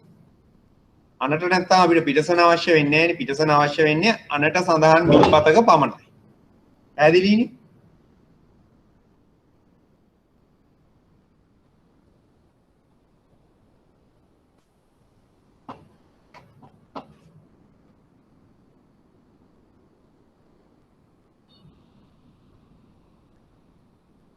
ඒ කියන්නේ අනට සඳහන් බිල්පතක නේ පිටසන ඕන වෙන්නේ. හරි. වෙන්නේ නැත්නම් මම කියන්නම් ඒ කියන පුද්ගලයාට ඒ කියන්නේ ඉතර මේ ක්‍රිටිකල් නෑ. ඒ කියන පුද්ගලයාට ආදායකයා විදියට සඳහන් කරපු බිල්පතක් තමයි නිකුත් කරලා තියෙන්නේ XYZ බැංකුවට B කියන පුද්ගලයා තමයි අනකරු. දැන් ඒ ආදායකයා විදියට ඒට තියෙනවා කරන්න වැඩ දෙකක්. එක තමයි ඒට පුළුවන් මේ කියන බැංකුව වෙත මේ චෙක් පත ඉදිරිපත් කරලා මුදල් ලබා ගන්න. ඒටම ඇවිල්ලා බැංකුවට මුදල් ලබා ගන්න පුළුවන්. හරිනේ? ඒක කරන්න පුළුවන්. දෙවැනි ඔප්ෂන් එක තමයි ඒට පුළුවන් ඒ විසින් ඔහුගේ ණයක් පියවන්න පුළුවන් වෙන කෙනෙකුට ණය, ඒ කියන්නේ මෙම බිල්පත දීලා ඔහුට ඒ මුදල Taman දෙන්න තියෙන මුදල වෙනුවට මෙම චෙක් පත ලබා දෙන්න පුළුවන්. විනිමය බිල්පත ලබා දෙන්න පුළුවන්. මොකද මේක ගනුදෙනු කළ හැකි උපකරණයක් නිසා. එහෙනම් ඒට ආදායකයා විදියට තියනෝ කරන්න එක්කෝ විකල්ප දෙකක්. එක පළවෙනි එක Taman විසින්ම අනලදු වෙත පැමිණලා මුදල් ලබා ගැනීම, නැත්නම් තමාගේ ණය හිමියෙක් වෙත මෙය ලබා දීලා මේ තමාගේ ණය පියවා ගැනීම. හරිනේ? අපි ඊට දැන් මෙතන අවශ්‍ය වෙන්නේ පිටසන අවශ්‍ය වෙන්නේ එයා තව කෙනෙක්ට මෙය පැවරීමේදීනේ. එහෙනම් ඒ බීට පවරනවා. ඒ බීට නෙමෙයි අපි හිතමු වෙන පුද්ගලයෙකුට පවරනවා ඔහුට ලබා දිය යුතු ණයක් වෙනුවෙන් මේ බිල්පත. ඒ වෙලාවේදී ඒට කරන්න තියෙන දේ තමයි ඔහු ආදායකයා විදියට ඉන්න කෙනා පිටසන් කිරීම කරන්න ඕන. ඔහුගේ සම්පූර්ණ නම පිටසන් කිරීම. පිටුම අමල් පෙරේරා තමයි නම. එතකොට එයා අමල් පෙරේරා කියලා පිටිපස්සේ පිටසන් කරලා වෙන කෙනෙකුට පවරලා එයාගේ ණය පියවන. එතකොට ඒක තමයි හිස් පිටසන කියන්නේ. ඔව් වෙන කිසිම දෙයක් සඳහන් කරන්නේ නැහැ. පිටසන් කරුවා තමාගේ නම පිටසන ලෙස සඳහන් කරලා අත්සන් කරලා පැවරුම්ලාභියාට ලබා දෙනවා. එතකොට අපි දන්නේ අපි හිතමු අපි තමයි බැංකුවට එනකොට බැංකුව බලන්න ඕන ආදායකයා අරගෙන આવොත් ආදායකයා නම් ගේන්නේ අපිට පිටසනක් බලන්න අවශ්‍ය නැහැ. අමල් පෙරේරා කියලා තියෙන බිල්පතේ එහෙම නැත්නම් චෙක් පතේ අමල් පෙරේරා අරන් ආවොත් අපිට ප්‍රශ්නයක් නැහැ. පිටසන බලන්න ඕනේ නැහෙනි. එයාගේ නම පිටිපස්සෙන් ලියාගෙන අපිට එයාට මුදල් දෙන්න පුළුවන්. හැබැයි අමල් පෙරේරා ගේන්නේ නැතුව වෙන කෙනෙක් අරන් එනවා නම් මේක අපි හිතමු ඕපන් චෙක් එකක් කියලා, විවෘත චෙක් පතක් කියලා. එතකොට අපි කවුන්ටරේ මුදල් දෙනකොට බලන දේ තමයි එක්කෝ ආදායකයා පැමිණෙන්න ඕන මේ අනට සඳහන් චෙක් පතක් නිසා ආදායකයාගේ පිටසන සහිත වෙන කෙනෙක් පැමිණුවොත් අපි ඔහුට මුදල් ගෙවනවා. එහෙනම් අමල් පෙරේරා පිටසන් කරලා වෙන කිසිවක් සඳහන් නොකර කාට හරි දීලා තිබුණොත් අපි බලන්නේ අමල් පෙරේරාගේ පිටසන පමණයි. වෙන කාගේවත් ආයි කිසි කෙනෙක් අපි හොයන්නේ අමල් පෙරේරාගේ පිටසන නැත්නම් එය නිවැරදි නම් අපි එය රැගෙන එන කාට හරි මුදල් දෙනවා. ඒක X වෙන්න පුළුවන්, Y වෙන්න පුළුවන්, Z වෙන්න පුළුවන්. අපිට අවශ්‍ය වෙන්නේ ආදායකයාගේ නම ඒ ආකාරයට පිටසන් කර තිබීම පමණයි. හරි. ඒ තමයි හිස් පිටසන. ආදායකයාගේ තමාගේ නම ඒ ආකාරයට සඳහන් කර ආදායකයා තමාගේ නම ඒ ආකාරයට සඳහන් කර වෙනත් කිසිවක් සඳහන් නොකර පැවරීම තමයි හිස් පිටසන කියලා කියන්නේ. දෙවැනි එක තමයි විශේෂ පිටසන. විශේෂ පිටසනේදී වෙන්නේ ආදායකයා තමාගේ නම සඳහන් කරන ගමම්ම දැන් අමල් පෙරේරා කියලා පිටසන් කරන ගමම්ම එයා තවත් අතිරේක වාක්‍යයක් ලියනවා අනලදු වෙත බීට ගෙවන්න. එහෙම නැත්නම් බන්දුලට ගෙවන්න. අමල් පෙරේරා තමන්ගේ පිටසන දාලා යටින් ලියනෝ බන්දුලට ගෙවන්න. දැන් එතකොට අපිට එනවා මේක අනට සඳහන් බිල්පතක් නිසා ආදායකයා බිල්පත පිටසන් කරලා බන්දුලට පැවරුවා කියන එක තමයි මෙතන අපිට ගම්‍යමාන වෙන්නේ. මොකද බන්දුලට ගෙවන්න කියලා ලියලා තියෙනවනේ. එතකොට අපි බැංකුකරුවා විදිහට ආයිත් බලන්න ඕන අමල් පෙරරාගේ තමයි ආදායකයාගේ නම තියෙන්නේ. ඊට පස්සේ නැවත ඒක අමල් පෙරරා බන්දුලට පවරලා යාගේ පිටසන දාලා තියෙනවා. එහෙමනම් අපිට තියෙනවා බලන්න තවත් විශේෂ කරුණක්. එක්ක බන්දුල මේක අරන් ආවොත් බන්දුලට ගෙවන්න පුළුවන්. නැත්නම් බන්දුල වෙනුවට වෙන කෙනෙක් ගේනවා නම් අපි බලන්න ඕන බන්දුලගේ පිටසනක් තිබිය යුතුයි. බන්දුලගේ පිටසනක් තිබිය යුතුයි. එහෙම නැත්නම් අපිට ගෙවන්න බෑ. දැන් පළවෙනියෙන් හිස් පිටසන කිව්වේ ආදායකයා තමාගේ නම සඳහන් කර වෙනත් කිසිවක් සඳහන් නොකර පැවරීමේදී සිදුවන පිටසන. එතකොට වෙන ලබා රැගෙන එන ඕනෑම පුද්ගලයෙකුට නැවත මුදල් ගෙවීමේ හැකියාව ඇති වෙනවා බැංකුවට. හැබැයි විශේෂ පිටසනේදී ආදායකයා තම පිටසන තබන ගමන්ම තමා විසින් පවරන පුද්ගලයාගේ නම සඳහන් කරලා තියෙනවා බිල්පතේ. එහෙම නැත්නම් චෙක් පතේ. එතකොට අනලදු විදිහට බැංකුවට එන අතිරේක වගකීමක් තමයි ආදායකයාගේ විශේෂ පිටසනෙන් පසුව ඔහුට පුළුවන් එක්කෝ එම ඒ කියන්නේ ආදායකයා විසින් පැවරූ පුද්ගලයාම බලලා යාට මුදල් ගෙවන්න පුළුවන්. එසේ නැත්නම් ඔහුගේ ඒ පැවරුම් ලාභියාගේ පිටසන සහිතව තමයි ඔහුට පුළුවන් වෙන්නේ තුන්වෙනි පාර්ශවයකට ඒ නැවත පවරන්න. එතකොට මේ විශේෂ පිටසන තිබ්බම අමල් පෙරරා විසින් බන්දුලට ගෙවන්න කියලා පිටසන් කරාට පස්සේ අපිට බැංකුව විදිහට බන්දුල අරන් ආවොත් ගෙවන්න පුළුවන්. නැත්තම් බන්දුලගේ පිටසන සහිතව තවත් වෙන පුද්ගලයෙකුට ගෙවන්න පුළුවන්. එතකොට මොකද්ද සාමාන්‍ය පිටසන කියන්නේ? කිසිවක් සඳහන් නොකර පිටසන පමණක් තමාගේ ආදායකයාගේ නම ඒ ආකාරයට පිටුපස සඳහන් කළා වෙන කෙනෙකුට පැවරීම. විශේෂ පිටසන කියන්නේ පැවරුම් ලාභියාගේ නමත් සඳහන් කරලා පිටසන් කිරීම. එතකොට අපිට පැවරුම් ලාභියාගේ නම අවශ්‍ය වෙනවා. එක්ක ඔහුගේ නමට එක්ක ඔහු වෙත මේ ගෙවීම සිද්ධ කරන්න වෙනවා. නැත්නම් ඒ පැවරුම් ලාභියාගේ පිටසනත් සහිතව තමයි තුන්වෙනි පාර්ශවයකට මේ බිල්පතට ගෙවීම සිද්ධ කරන්න පුළුවන් වෙන්නේ. එතකොට එතන පිටසන් දෙකක් අවශ්‍ය වෙනවා. පැහැදිලිනේ? හිස් පිටසනයි විශේෂ පිටසනයි පැහැදිලිද?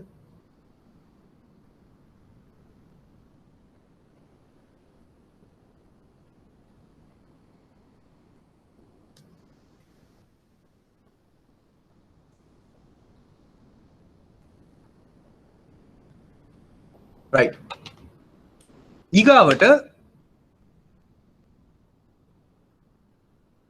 තුන්වෙනි වර්ගය තමයි සීමාකාරී පිටසන. දැන් අර දෙකට වැඩිය පොඩ්ඩක් සංකීර්ණයි. අමල් පෙරරාගේ චෙක් එක අමල් පෙරරා විසින් බන්දුලට ගෙවන්න කියලා ලියන්නවට අමතරව තව වචනයක් ලියනවා. ඒක තමයි සීමාකාරී කියන්නේ. අමල් පෙරරා කියනෝ බන්දුලට පමණක් ගෙවන්න. එච්චරයි. ඒතකොට සීමාවක් ඇති කරනවා මේ පැවරීම. එතකොට මේ බිල්පත ආයි වෙන කාටවත් පවරන්න බෑ චෙක්පත. එහෙම නැත්නම් බිල්පත බන්දුල ඇවිල්ලා අනලදුගෙන් මුදල් ගැනීම කරන්න ඕන. එතකොට අපිට එනවා සීමාවක්. සීමා කිරීමක් වෙන කාටවත් ගෙවන්න බෑ. අපිට පුළුවන් බන්දුලට ගෙවීම පමණයි. එතකොට බන්දුලටම තමයි මේ ගෙවීම සිද්ධ කරන්න වෙන්නේ. අපි බලන්න ඕන බන්දුලගේ නම තියෙනවද ඒ ගෙවීම සිද්ධ කරන පුද්ගලයා බන්දුලද කියලා බලලා එයාට තමයි මිලගේ මේ බිල්පතේ ගෙවීම සිද්ධ කරන්න වෙන්නේ. මොකද අර පිටසනේදී ආදායකයා විසින් සීමා කිරීමක් කරනවා බන්දුලට පමණක් ගෙවන්න. පැහැදිලිනේ? එතකොට ආපහු විනිමය බිල්පත හුවමාරු කරන්න බැරි වෙනවා. විනිමය බිල්පතේ පැවරීම සීමා වෙනවා මේ සීමාකාරී පිටසනේ. ඒක තමයි සීමාකාරී කියලා කියන්නේ. ඊට පස්සේ වෙන කාටවත් ආයි පවරන්න බෑ. බන්දුලම ඇවිල්ලා විනිමය බිල්පත ඉදිරිපත් කළා අනලදු වෙත එය මුදල් ලබා ගන්න වෙනවා. පැහැදිලිද තුන්වෙනි එක?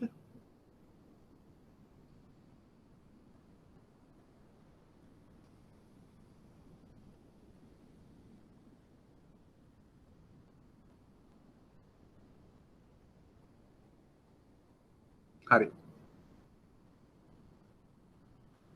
right. එතකොට හිස් පිටසන විශේෂ පිටසන සීමාකාරී පිටසන කියන එක මෙහෙම වෙන්න පුළුවන්. මේක අපිට සරලම අවස්ථාව වෙන්න පුළුවන්. දැන් අනිත් එක මතක තියාගන්න මම මේක කියන්නේ මේ ප්‍රැක්ටිකල් තත්ත්වය එහෙම නැත්නම් ප්‍රායෝගික තත්ත්වය සාමාන්‍යයෙන් ලංකාවේ මේ විනිමය බිල්පත් ආඥා පනතේ හිස් පිටසන විශේෂ පිටසන සහ සීමාකාරී පිටසන කියන එක තිබුණා වුණාට ඒ වගේම කොන්දේසි සහිත පිටසන කියන හතර තිබුණා වුණාට ප්‍රැක්ටිස් එකේදී එහෙම නැත්නම් ප්‍රායෝගික තත්ත්වයේදී මේ හිස් පිටසන තමයි අපි ක්‍රියාත්මක වෙන්නේ මමත් තාම දැකලා නැහැ විශේෂ හෝ සීමාකාරී පිටසනක් මගේ ජීවිතය තුල. මොකද කවුරුවත් ඒක යූස් වෙන්නේ නැහැ.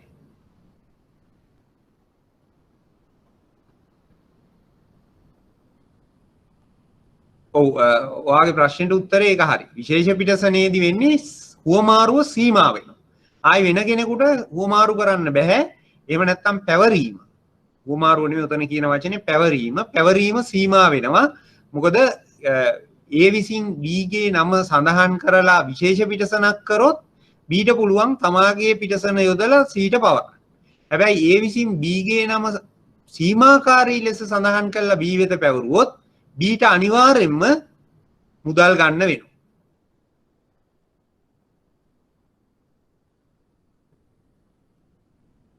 මට මේ කවින්ඩිගේ ප්‍රශ්නේ පැහැදිලි මදි. ඒකෙදි කියලා අහන්නේ මොකද්ද? සීමාකාරී පිටසනේදීද විශේෂ පිටසනේදීද? ඔව් සීමාකාරීයේදී පැවරීම සීමා සහිතයි. එතනින් එහාට යන්න බෑ.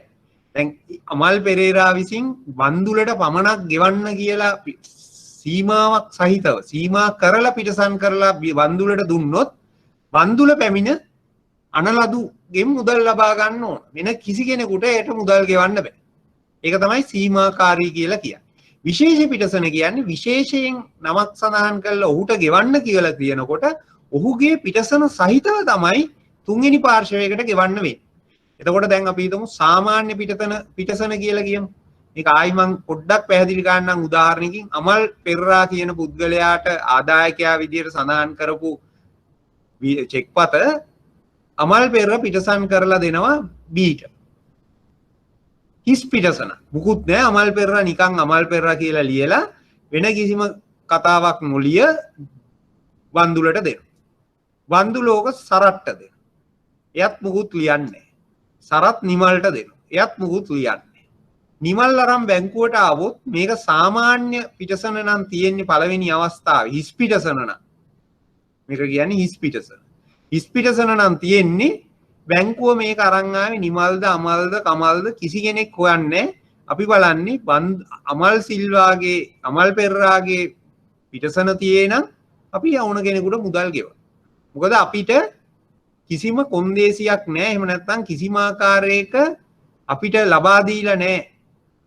යම් ආකාරයක සීමාවක් කාටද මේකේ මුදල් ගෙවන්නේ. එහෙම නැත්නම් කාගේ අත්සනක් තිබිය යුතුද කියන එක ගැන අපිට දීලා නැහැ යම් ආකාරයක හැඟීමක් මේ පිටසන තුලින්. මොකද හිස් පිටසනක් කරලා තියෙන්නේ. දෙවැනි අවස්ථාව විශේෂ පිටසන. අමල් පෙරරා බන්දුලට ගෙවන්න කියලා ලියන. එහෙමනම් අපිට දැන් තියෙන විශේෂ සඳහනක් තියෙන බන්දුලගේ නම්. එතකොට අපිට හිස් පිටසන වගේ ගේන ඕන කෙනෙක්ට ගෙවන්න බෑ. ගේන ඕන කෙනෙකුට ගෙවන්න පුළුවන් වෙන්නේ බන්දුලගේ පිටසන සහිතව. හැබැයි ඕන කෙනෙකුට ගෙවන්න පුළුවන්. හැබැයි අමල් පෙරරා කියන පුද්ගලයාගේ පිටසන තියෙන්නත් ඕනේ. ඊට යටින් බන්දුලගේ පිටසන තියෙන්නත් ඕනේ. එතකොට ඒත් ඕනම කෙනෙකුට ගෙවන්න පුළුවන්. මේ පැවරීම සීමා වුණේ නැත. හිස් පිටසනේ සහ විශේෂ පිටසනේ දෙකේම පැවරීම සීමා වුණේ නැහැ. තුන්වෙනි අවස්ථාව තමයි සීමාකාරී පිටසන. ඒකෙදි අමල් පෙරරා මේ බිල්පත දෙන ගමන්ම චෙක්පත දෙන ගමන්ම කියන බන්දුලට පමණක් ගෙවන්න. ඊට පස්සේ අපිට වෙන කාටවත් ගෙවන්න බෑ. බන්දුලටම පමණයි මේක ගෙවන්න වෙන්නේ. බන්දුලගේ පිටසනින් වෙන කෙනෙකුට පැවරලා තිබුණොත් එයා අපිට ගෙවීමට නොහැකි තත්වයක් වෙනවා. හතරවෙනි එක එහෙම නැත්නම් අපි කිව්වා හතරවෙනි පිටසනක් ගැන කොන්දේසි සහිත පිටසනක් කියලා. මේ පිටසන මේ විනිමය බිල්පත් ආඥා පනතට සඳහන් කිරීමත් ප්‍රශ්නයක්. මොකද කොන්දේසි සහිත පිටසන බැංකුකරුවාට හෝ අනලදුට අදාළ නැහැ. විනිමය බිල්පතේ අර්ථ නිරූපණයම තියෙන්නේ විනිමය බිල්පත යනු කොන්දේසි රහිත අණ. එතකොට කොන්දේසි සම්බන්ධයෙන් අනලදුට වගකීමක් නැහැ. මේකට මොනවා දැම්මත් අහවලාගේ මරණයෙන් පසු ගෙවන්න කියලා දැම්මට පිටසනක් කරලා අපිට යා මරුණද නැද්ද හොයන්න බෑ. එහෙම නැත්නම් භාණ්ඩ බාර දීමෙන් පසු බන්දුලට ගෙවන්න කියලා අමල් පෙරරා පිටසන් කරාට අපිට භාණ්ඩ බාර දුන්නද නැද්ද හොය හොය ඉන්න ඕනේ නැහැ. ඒ කොන්දේසි බලන්න ඕනේ. අපිට තියෙන්නේ බන්දුල ගෙනාවද බන්දුලට දුන්නා. මොකද කොන්දේසි සහිත පිටසන බැංකුකරුවාටවත් අනලදුටවත් අදාළ වෙන පිටසනක් නොවේ. ඒ ඇත්තටම විනිමය විල්පත් ආඥා පනතේ 33 වෙනි වගන්තියේ තියෙනවා.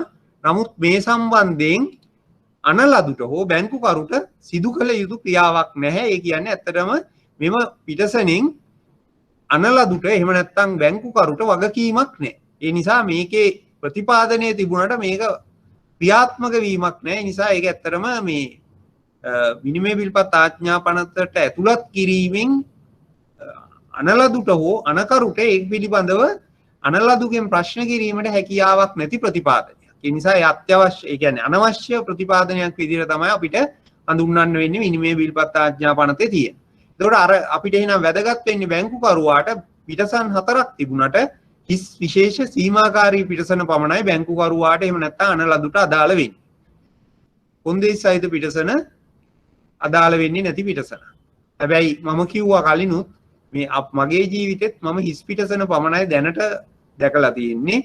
විශේෂ පිටසන සහ සීමාකාරී පිටසන විනිමය විල්පත් ආඥා පනතේ තමයි දකින්න තියෙන්නේ ප්‍රැක්ටිස් එකේදී. එහෙම නැත්නම් ප්‍රායෝගික බැංකු ජීවිතයේදී අපිට හම් වෙන චෙක්පත් වල හිස් පිටසන තමයි 99%ක්ම තියෙන්නේ. අර පිටසන අපිට හම්බ වෙන්නේ නැහැ. නිසා අපිට විභාගය සඳහා මේ පිටසන් වර්ග 4 මතක තියාගන්න. ප්‍රැක්ටිස් එකේදී අපිට අවශ්‍ය වෙන්නේ පිටසන් 3යි. නමුත් ඇත්තටම ක්‍රියාත්මක වීමේදී ඉන් ඔපරේෂන් එක පිටසනක් පමණයි බැංකුවේදී අපිට දකින්න වෙන්නේ. එහෙනම් පැහැදිලි නේ ඔය ටික? පිටසන් 4. හරිද?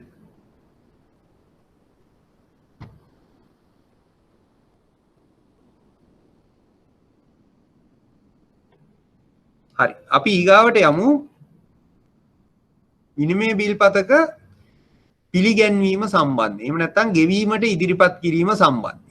විනිමය බිල්පතක් ගෙවීමට ඉදිරිපත් කරනවා කියන්නේ. එහෙම නැත්නම් විනිමය බිල්පතක් අපි කිව්වා විනිමය බිල්පතක අර්ථ නිරූපණය ඇතුලේ තියෙනවා මේක අනලදු විසින් අනකරු විසින් අනලදු වෙත ලබලා දීලා තියෙන ලිඛිත නියෝගයක්. එතකොට මේක නියෝගය දෙන්නේ ආදායකයාට එහෙම නැත්නම් ආදායකයාට දීපු විනිමය බිල්පත සමහර විට ආදායකයා පිටසන් කරලා ධාරක කෙනෙකුට ලබා දීලා තියෙන්න පුළුවන්. හැබැයි මේක ගෙවීමට ඉදිරිපත් කිරීම කරන්න ඕන කවුද? මේ අවස්ථාවේ දරන. එහෙම නැත්නම් අපි ධාරක කියන පුද්ගලයා ඉහින් අනලදුට පෙන්වන්න ඕනේ මෙන්න ඔයාට විරුද්ධව. එහෙම නැත්නම් ඔයාට ගෙවන්න තියෙනවා මෙන්න මේ විනිමය බිල්පත. අනකරු මට දීලා තියෙනවා ඔයාගෙන් ගන්න කියලා මෙන්න මේ මුදල්. ඒකනේ මේ විනිමය බිල්පතේ කියන්නේ. හැබැයි මේක අනලදු වෙත ඉදිරිපත් කරේ නැත්තම් අනලදු දන්නේ මේක ගෙවන්න තියෙනවද කියලා. කවද්ද මේක ගෙවන්න තියෙන්නේ කියලා දන්නේ. එහෙනම් ධාරකගේ යුතුයකමක් කියලා කියනවා මේ බිල්පත ගෙවීමට ඉදිරිපත් කිරීම.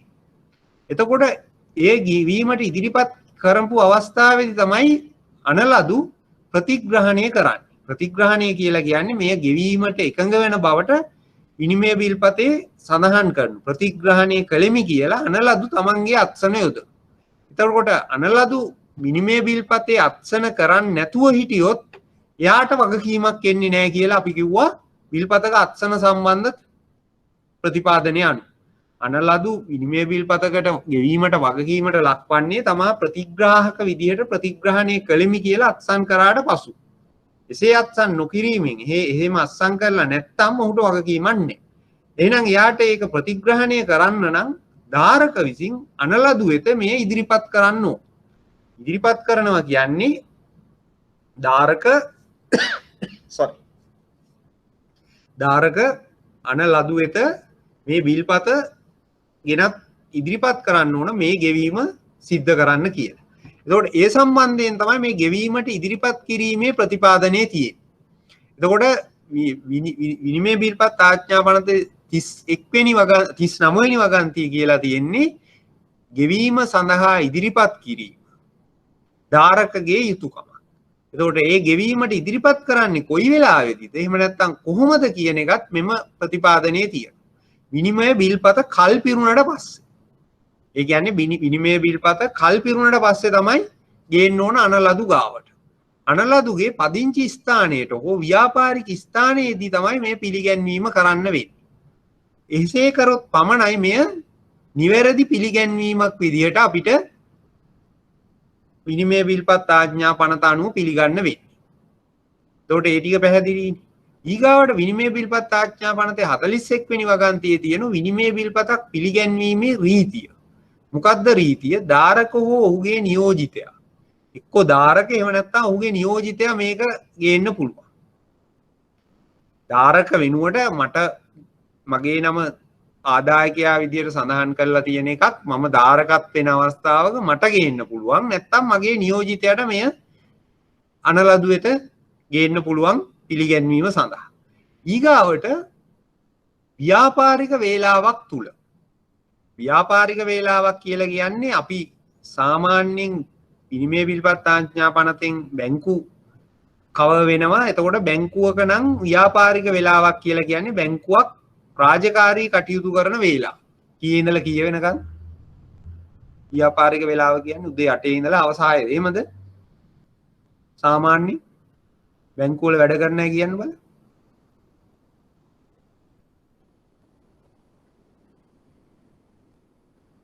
ඔව්. ඒක 8:30 3:30 සාමාන්‍ය තත්ත්වය විශේෂ අවස්ථා තිබිය හැකියි. ඊගාවට බැංකු ව්‍යාපාරික දිනයක් වෙන්න ඕන. බැංකු වැඩ කරන දිනයක් වෙන්න ඕන.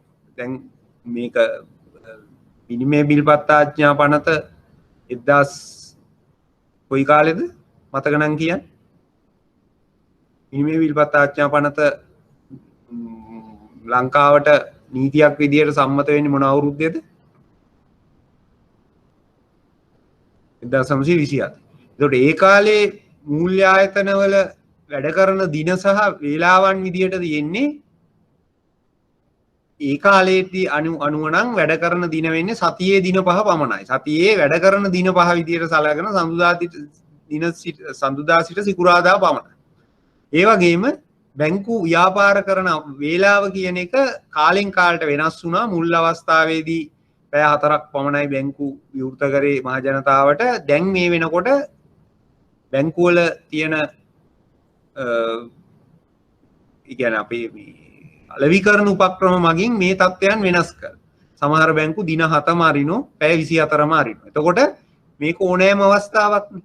දවස් 365ම ඇරෙන බැංකුවක බ්‍රාන්ච් එකක පැය 24ම අරින බැංක් එකක අපිට මේ වේලාව ගැන හිතන්න වෙන්නේ නැහැ. නමුත් විනිමය බිල්පත් ආඥා පනත සම්මත වෙච්ච ඒ කාලේදී තියෙන බැංකු වැඩ කරන දින 5ක් වැඩ කරන වේලාවක්. එතකොට ඒ කාලය තුල මේ බැංකුවට එහෙම නැත්නම් මේ අනලදු වෙත මේ විනිමය බිල්පත පිළිගැන්විය යුතුයි. ඒ වගේම අනලදු ලෙස කීප දෙනෙක් නම් කරලා තියෙනවා නම් බැංකුවක් නම් එකයි එක්කෙනයි. නමුත් අනලදු විදිහට පුද්ගලයෝ ඉන්න අවස්ථාවක කීප දෙනෙක් නම් කරලා තියෙනවා නම් ඒ සියලු දෙනාටම විනිමය බිල්පත සඳහා ගෙවීම සඳහා ඉදිරිපත් කරන්න ඕන. එසේ නැත්නම් ඒ එක් පුද්ගලයෙක් සියලු දෙනාගේම නියෝජිතයා ලෙස ඉන්න අවස්ථාවක ඒ පුද්ගලයා වෙත මේ විනිමය බිල්පත කල්පිරුණට පස්සේ ඉදිරිපත් කරන්න ඕන ප්‍රතිග්‍රහණය සඳහා. එම දිනේ වැඩ කරන නිවාඩු දිනයක් නම් බැංකු නිවාඩු දිනයක් නම් ඊට පසු වැඩ කරන දිනේ ඉදිරිපත් කිරීම කරන්න ඕන. එතකොට දැන් මෙතනදී අපිට මතක තියාගන්න වෙන්නේ මේක මූලික වශයෙන් ධාරක හෝ ඔහුගේ නියෝජිතයා මේ ඉදිරිපත් කිරීම කරන්න ඕන. ඒ වගේම ව්‍යාපාරික වේලාවක් තුල කල්ලිකුත් වීමට පෙර අනලදු ලෙස එක් පුද්ගලයෙක් ඉන්නෝ නම් ඔහුට එහෙම නැත්නම් අනලදු ලෙස කීප දෙනෙක් ඉන්නවා නම් එම සියලු දෙනා වෙතම මේ ඉදිරිපත් කිරීම සිද්ධ කරන්න ඕන. එසේ නැති වුණොත් එය ප්‍රතිග්‍රහණය නොකර හිටීමෙන් ඒ කියන්නේ එසේ ඉදිරිපත් නොකිරීමෙන් ධාරක තමාගේ යුතුයකමක් බැහැර හැරලා තියෙන්නේ. ඒ නිසා අනලදුට වගකීමක් එන්නේ නැහැ. මොකද ධාරක තමාගේ යුතුයකම පැහැර හැරීම නිසා අනලදුට මේ ගෙවීම සඳහා වන වගකීමෙන් ඉවත් වෙන්න පුළුවන්. මොකද මට දුන්නේ නැති හින්දා මට ඒක ගෙවන්න නීතියෙන් බැඳීමක් නැහැ. එහෙනම් මට මේක ගෙවන්න නම් ධාරක විසින් මා වෙත ඉදිරිපත් කරන්න ඕන. ඒක තමයි මේ ගෙවීම සඳහා ඉදිරිපත් කිරීමේ ප්‍රතිපාදනයේ තියෙන්නේ. පැහැදිලිද ඒක?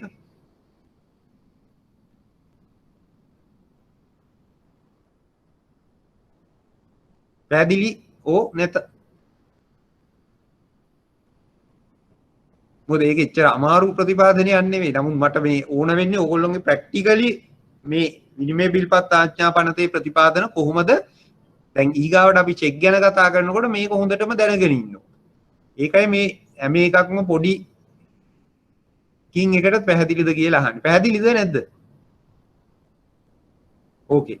රයිට්. ඕක මේ මම ඊගාව ස්ටෙප් එකට යන්න කලින් නිකන් දැනගන්න අහන්න ඕගොල්ලෝ දැනට බැංක්ස් වල වැඩ නොකරන අය ඉන්නවද? බැංක්ස් වල මූල්‍ය ආයතන වල වැඩ නොකරන අය ඉන්නවද කවුරු හරි? මොකද චෙක් වලට යන්න කලින් මට ඒ ගැන අයිඩියා එකක් ගන්න. හරි.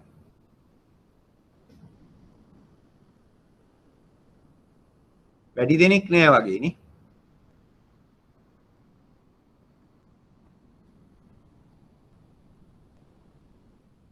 හරි බැංක්ස් වල වැඩ කරන අය මොන බැංක්ස් වලද කියන්න බලන්න. ස්පෙෂලායිස්ඩ්ද කමර්ෂියල්ද කියලා බලා ගන්න. විශේෂිත බැංකුද වාණිජ්‍ය බැංකුද කියලා දැනගන්න. වැඩ කරන අය කියන්න බලන්න. එතකොට මට වැඩ කරන පිරිස ගැන දැනගන්න පුළුවන්. ගොඩක් අය නෑ වගේ.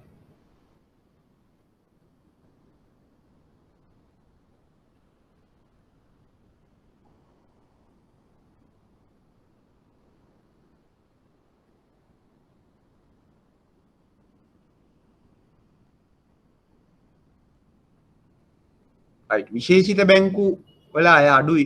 HDFC එක විශේෂිත බැංකුවක්. අනිත් අය ඔක්කොම වාණිජ්‍ය බැංකු. ඒ කියන්නේ චෙක්පත් සම්බන්ධයෙන් ඍජුවම ගනුදෙනු කරන අය. Bank of Ceylon, People's Bank, Pan Asia, HSBC ඔක්කොම ඍජුවම චෙක්පත් එක්ක වැඩ කරන අය. අනිත් අය විශේෂිත බැංකු ඔවුන්ට බෑ චෙක්පත් නිකුත් කරන්න. ඔවුන් සිද්ධ කරන්නේ චෙක්පත් ගෙවීම සඳහා ඉදිරිපත් කිරීම පමණයි. එමනම් මේක සම්බන්ධයෙන් ප්‍රායෝගිකව සමහර විට දැන් අපි කතා කරන විනිමය බිල්පත් චෙක්පත් සම්බන්ධයෙන් ප්‍රායෝගික වශයෙන් අත්දැකීම් අඩු අය උතන ඉන්න පුළුවන් මේ බැංක්ස් වල වැඩ නොකරන අය. ඒ නිසා මං ඕගොල්ලෝගෙන් ඉල්ලා සිටින්නේ මේක ඉස්සරහට යන්න අමාරුයි තේරෙන්නේ නැති හැම වෙලාවකම තේරෙන්නේ නැති බව කියන්න. තේරුණා වගේ ඉන්න එපා. කිසි ප්‍රශ්නයක් නැහැ. මං ඕන වතාවක් උගන්වන්නම් ඕගොල්ලොන්ට කියලා දෙන්න පැහැදිලි කරන්නම්. නමුත් මේක තේරුම් ගත්තේ නැත්නම් ඊගාව ස්ටෙප් එක අපිට තියන්න බෑ. මොකද ඊට පස්සේ කතා කරන සියලුම දේවල් තේරෙන්නේ නෑම තමයි. ඒකයි මේක දැනගන්න ඕනුනේ මට මේ වෙන කිසිම ප්‍රශ්නයකට නෙවෙයි කොහෙද වැඩ කරන්නේ මොකද්ද කරන්නේ කියන එක නෙවෙයි මෙතන අවශ්‍ය වෙන්නේ. ඕගොල්ලොන්ට ප්‍රැක්ටිකල් සමහර දේවල් චෙක් එක ගැන කියනකොට චෙක් සමග වැඩ කරන අයට එකපාරට තේරෙයි. චෙක්පත් සමග වැඩ කරන්නේ නැති අයට එහෙම නැත්නම් බැංකුවක වැඩ කරන්නේ නැති වෙනකොට තේරෙන්නේ නැති වෙයි. ඒ නිසා ඒක තේරෙන්නේ නැත්නම් අහන්න කිසිම ප්‍රශ්නයක් නැහැ. තුන් පාරක් හරි මං කියලා දෙන්න. රයිට්. එහෙමනම් ඊගාවට අපි බලමු දැන් ගෙවීමට ඉදිරිපත් කිරීම එහෙමනම් අත්‍යවශ්‍යයෙන්ම කරන්න ඕන විනිමය බිල්පතක් වළංගු විදිහට ගෙවීමට ඉදිරිපත් කරොත් විතරයි අනලදුට වගකීමක් ඇති වෙන්නේ. අනලදුට වගකීමක් ඇති වෙන්න නම් දැනට දරන පුද්ගලයා මේ වළංගු විදිහට ඉදිරිපත් කරන්න ඕන ගෙවීමට. ඒක අපි බිල්පතක් පිළිගැන්වීම කියලා කියනවා. ඒ වගේම ගෙවීමට ඉදිරිපත් කිරීම කියලා කියනවා. මේ සම්බන්ධයෙන් ප්‍රතිපාදන 39 සහ 41 වගන්තිවල අපි පැහැදිලි කරගත්තා. ඊගාවට බලමු ගෙවීමට ඉදිරිපත් කිරීමට ඇති ව්‍යතිරේක. ඒකට සමහර වෙලාවල් වල ගෙවීමට ඉදිරිපත් කිරීම අවශ්‍ය වෙන්නේ නැහැ. එය ගෙවීමට ඉදිරිපත් නොකරම චෙක්පත අගරුණා කියලා සලකන්න පුළුවන්. දැන් ඇයි අපිට මේ ගෙවීමට ඉදිරිපත් කිරීමේ අවශ්‍යතාවය? ඒක තමයි බලන්න ඕන. චෙක්පතක් එහෙම නැත්නම් විනිමය බිල්පතක් ගෙවීමට ඉදිරිපත් කරන්නේ නැතුව ධාරක විසින් තමා ළඟ තබා ගැනීමෙන් ඔහුගේ යුතුයකමක් කඩ කිරීමක් වෙනවා. ඔහුගේ යුතුයකම කඩ කරා නම් ඔහුට බෑ අනිත් පාර්ශවයකට විරුද්ධව නීතියෙන් තමන්ගේ අයිතිවාසිකම් ක්‍රියාත්මක කරගන්න. දැන් අපි මේ කතා කරන සියලු දේවල් කතා කරන්නේ අධිකරණයට ගිහිල්ලා තමන්ට වෙන අලාභය අය කර ගැනීමට අවශ්‍ය වෙන తত্ত্বය විග්‍රහ කරගන්නනේ. එතකොට අපි නීතිමය తত্ত্বය බැංකු නීතියේදී අපි හැමතිස්සෙම කතා කරන්නේ මට යම් කිසි අලාභයක් සිද්ධ වුණා නම් යම් ක්‍රියාවකින් මම කොහොමද අනිත් පාර්ශවයෙන් ඒ අලාභය අය කරගන්නේ. එහෙම නැත්නම් මට විච්ච අගතිය මම කොහොමද අනිත් පාර්ශවයෙන් ඒ අගතියෙන් මට ඇති වෙනු අලාභය එහෙම නැත්නම් මට වෙන්න තියෙන වැරැද්ද නිවැරදි කරගන්න. ඕකටනේ අපි නීතිය කියන එක අවශ්‍ය කරගන්නේ. එහෙම නැත්නම් නීතිය කියන එක අවශ්‍ය වෙන්නේ. එහෙනම් මෙතන අපි කිව්වා බිල්පත ඉදිරිපත් කරේ නැත්නම් ධාරක තමාගේ යුතුයකම කඩ කරා. එහෙනම් මම මේ වැඩේ හරියට කරන්නේ නැතුව මට බෑ අනිත් පාර්ශවයෙන් මගේ අයිතිවාසිකම් ඉල්ලන්න. මට ලබා දීපු විනිමය බිල්පත මම ඉදිරිපත් කරන්නේ නැහැ ගෙවන්න. මම හිතේ තියාගෙන එහෙම නැත්නම් ගේ ඇතුලේ තියාගෙන ඉඳලා මම යනවා අධිකරණයට මෙන්න මේකට ගෙව්වේ නැහැ කියන්නේ. එහෙම බෑ. ඒක තමයි මේ කියලා තියෙන්නේ. ඔයා නීතියකට එන්න ඉස්සෙල්ලා ඔයා ගිහිල්ලා අනලදුට ඉදිරිපත් කරන්න මේක. අනලදුට ඉදිරිපත් කරන්න ක්‍රමයකුත් කියලා තියෙනවා. මෙන්න මේ විදිහට තමයි ඉදිරිපත් කරන්න ඕන. එකක් තමයි ඔහු තමන් හෝ තමන්ගේ නියෝජිතය යවන්න ඕන ව්‍යාපාර වේලාවක් තුල කල්ලිකුත් වීමට පෙර ඒ වගේම අනලදු විදියට කීප දෙනෙක් ඉන්න ඕන නම් ඒ සියලු දෙනාට ඉදිරිපත් කරන්න ඕන. ඒ අය සියලු දෙනා වෙනුවෙන් එක්කෙනෙක් ඉන්න ඕන නියෝජිතෙක් එයා වෙත මේ ඉදිරිපත් කරන්න ඕන. ඒ වගේම මේක වැඩ කරන දිනයක එහෙම නැත්නම් බැංකු නිවාඩු දිනයක් නොවන දිනයක ඉදිරිපත් කරන්න ඕන. ඒ වගේම ව්‍යාපාරික ස්ථානයේදී එහෙම නැත්නම් අනලදුගේ පදිංචි ස්ථානයේදී ඉදිරිපත් කරන්න ඕන. ව්‍යාපාරික ස්ථානයේ හෝ පදිංචි ස්ථානයේ කියලා කියන්නේ අනලදුට අපිට පාරදී ඉදිරිපත් කරන්න බෑ හම්බෙලා. කොහේ හරි යනකොට අනලදු දැකලා මෙන්න වාට විරුත් තියෙනවා මගේ ගාව විනිමය බිල්පතක් ගෙවන්න මේකට කියලා ඉල්ලන්න බෑ. ඔහු වෙත ගිහිල්ලා ඔහුගේ ව්‍යාපාරික ස්ථානයේ හෝ ඔහුගේ නිවසේදී තමයි මේ ඉදිරිපත් කිරීම කරන්න ඕන. හරි. මේ ටික කරේ නැත්තම් මේ වගකීම යන්නේ ධාරකට. එහෙම නැත්නම් බිල්පත දරන්න. හැබැයි මෙහෙම කරන්න ඕනේ නැති අවස්ථා. එහෙම නැත්නම් ගෙවීමට ඉදිරිපත් කිරීමේ ව්‍යතිරේක මොනවද කියලා බලමු. පළවෙනි එක තමයි අනලදු මිය ගොස් නැත්තම්. අනලදු මිය ගිහිල්ලා නම් අපිට ආයි අනලදු හොයන්න දෙයක් නැහැ. යා මැරිලා ආයි අපිට ඉදිරිපත් කරත් එකයි නැතත් එකයි අනලදු මැරිලානේ. අපිට අනකරු වෙත ගිහින් කියන්න පුළුවන් මේ අනලදු මිය ගිහින් මන්ට මේකට මුදල් ආයි ගන්න කෙනෙක් නැහැ ඔයා දෙන්න. එහෙම නැත්නම් අනලදු වස්තු බංගත්වයට පත් ඇති විට. එතකොට ඒ අවස්ථාවේදීත් අපිට අනකරු ගාවට ගිහින් කියන්න පුළුවන් අනලදු වස්තු බංගත්වයට පත් වෙලා ඔහුට දැන් ආයේ මුදල් ගෙවන්න බෑ. ඔයා මට මුදල් දෙන්න. ඊගාවට අනලදු සොයාගත නොහැකි නම්. එහෙම නැත්නම් මේ සඳහන් කරලා තියෙන අනලදු ව්‍යාජ පුද්ගලයෙක් නම්. එතකොට යා හොයාගන්න බෑ එහෙම කෙනෙක් නෑ. ව්‍යාජ පුද්ගලයෙක්. ඒ වගේ වෙලාවක අපිට ආයි අනලදු හොය ඉන්න ඕනේ නැහැ. අපිට පුළුවන් ගිහින් අනකරුට කියන්නේ එහෙම පුද්ගලයෙක් නැහැ. එහෙම කෙනෙක් සොයාගන්න නැහැ. ඒ නිසා අපිට ඔයා මුදල් දෙන්න. එතකොට අනලදුට ඉදිරිපත් නොකිරීම කියන වගකීම නැති. ඒ කියන්නේ ඒ යුතුයකම කරේ නැති වුණත් අනකරුට වගකීමකට ලක් වෙනවා මේ බිල්පතට ගෙවන්න. මොකද ගෙවීමට ඉදිරිපත් කරන්න විදිහක් නැහැ. එක්ක අනලදු මැරිලා, එක්ක අනලදු වස්තු බංගත්වයට පත් වෙලා නැත්නම් අනලදු ව්‍යාජ පුද්ගලයෙක් වෙලා. එතකොට බිල්පත ගෙවීමට ඉදිරිපත් නොකරා වුණත් අගරු වාසයේ සලකන. ඊගාවට දෙවැනි එක තමයි ප්‍රතිග්‍රහණය නොකිරීමෙන් සිදුවෙන අගරු කිරීම. ඒ කියන්නේ බිල්පත ගෙනහිල්ලා ලබා දෙනෝ අනලදුට අනලදු ප්‍රතිග්‍රහණය කිරීම ප්‍රතික්ෂේප කරනවා. අපි කියවනේ විනිමය බිල්පතක් ගෙනහින් දුන්නම අනලදුට වගකීම එන්නේ අනලදු ප්‍රතිග්‍රාහක වශයෙන් අත්සන් කිරීමෙන් පසු. එයා අත්සන් කරන්නෙම නැහැ ප්‍රතිග්‍රහණය කරන්නේ නැතුව ඔහු කියනෝ නෑ මට ඕක ගෙවන්න බෑ. මගේ අනකරු මායි අතර එහෙම සම්බන්ධයක් නැහැ. එයාට මට සල්ලි දෙන්න ඕනේ නැහැ. මම ගෙවන්නේ නැහැ. එයා ප්‍රතිග්‍රහණයම ප්‍රතික්ෂේප කරනවා. අන්නේ වෙලාවට එය අනකරු ප්‍රතිග්‍රහණය ප්‍රතික්ෂේප කිරීම නිසා වෙන්නේ අනලදු මේක අගරු කිරීමක් හා සමානයි. ගෙව්වේ නැහැ හා සමානයින් ප්‍රතික්ෂේප කිරීම. එතකොට අනකරු ගාවට ගිහිල්ලා කියන්න පුළුවන් අනලදු මුදල් දෙන්නේ නැහැ. මට ඔයාම මුදල් දෙන්න.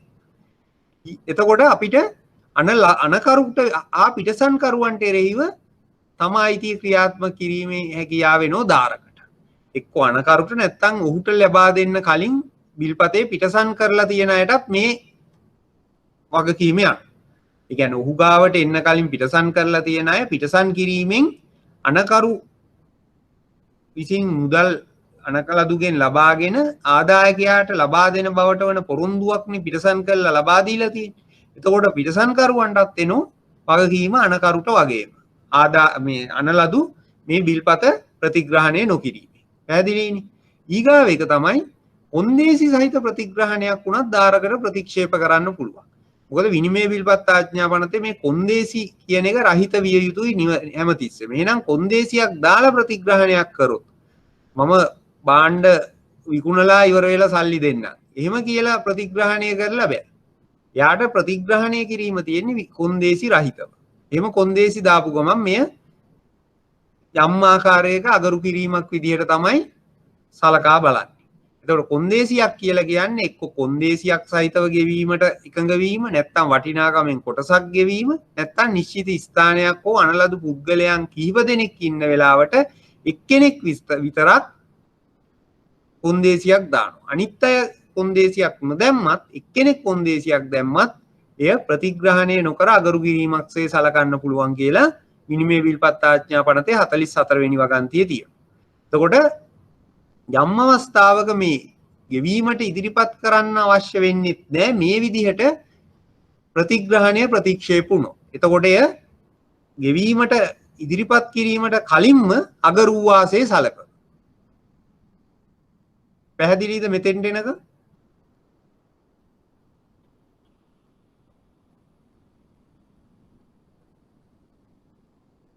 පැහැදිලිද?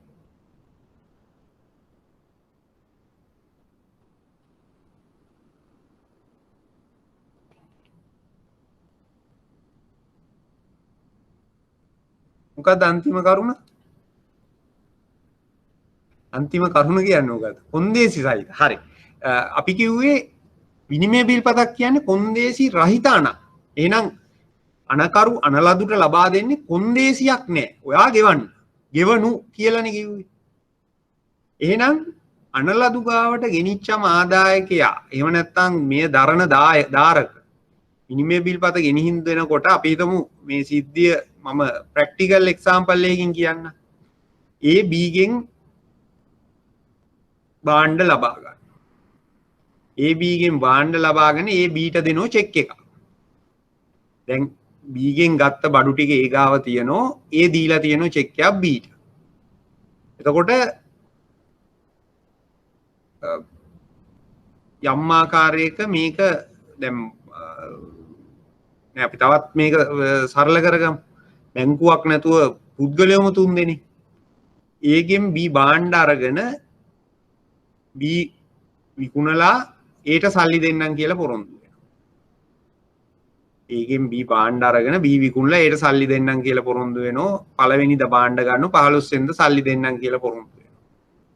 දැන් ඊට පස්සේ දැන් මෙතන B විසින් Aට සල්ලි දෙන්න තියෙනෝනේ.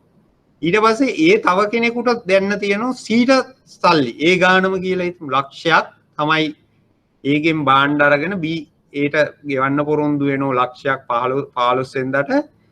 හැබැයි ඒට 15ටම ගෙවන්න තියෙන තව ලක්ෂයක් සීට.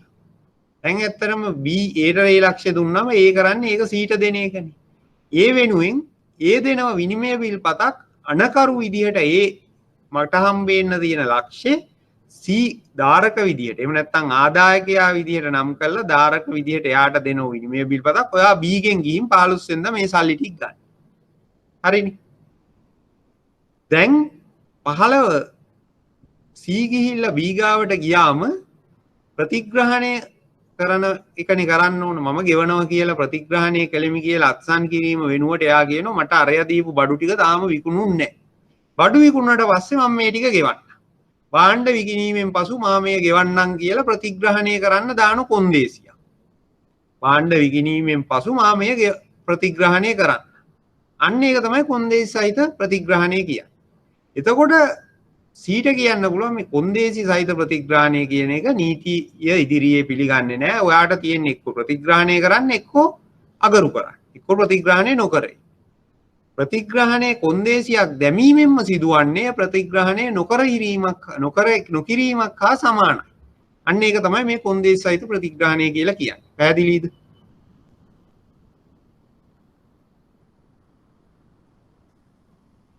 හරිනේ? එතකොට එහෙමනම් කොන්දේසියක් දැමීම තුලින්ම වෙන්නේ එය ප්‍රතිග්‍රහණය නොකිරීමක්. එතකොට අපිට එය ප්‍රතිග්‍රහණය නොකර හැරීමක් විදිහට සලකන්න පුළුවන් කොන්දේසියක් දැමීම.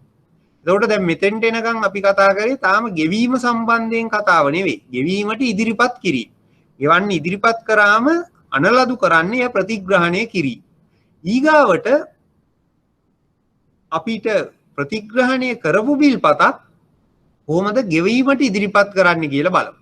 ඒක විනිමය බිල්පත් ආඥා පනතේ 45 වෙනි වගන්තියේ කියලා තියෙන්නේ ප්‍රතිග්‍රහණය කරාට පස්සේ නැවතත් ගෙවීමට ඉදිරිපත් කරන්න ඕන. එතෙන්දි තියෙනවා මේ ධාරකට යම් වගකීමක්. බිල්පතක් යථා පරිදි ගෙවීමට ඉදිරිපත් නොකිරීමෙන් අනකරු හා පිටසන්කරුවන් වගකීමෙන් නිදහස් වෙනවා කියලා තියෙනවා 45 වෙනි වගන්තිය.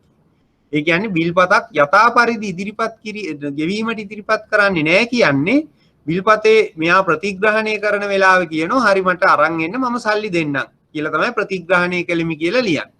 එහෙම ලියලා අත්සන් කරාට පස්සේ මේක ගෙනහිල්ලා ධාරක තියාගෙන ඉන්නෝ නැවත ගේන්නේ ගෙවීමට ඉදිරිපත් කරන්නේ. අන්න එතකොට එහෙම ගෙවීමට ඉදිරිපත් නොකිරීම නිසා අනකරුවත් පිටසන්කරුවත් වගකීමට බැඳෙන්නේ නැහැ. ඒගොල්ලෝ වගකීමෙන් නිදහස් වෙනවා.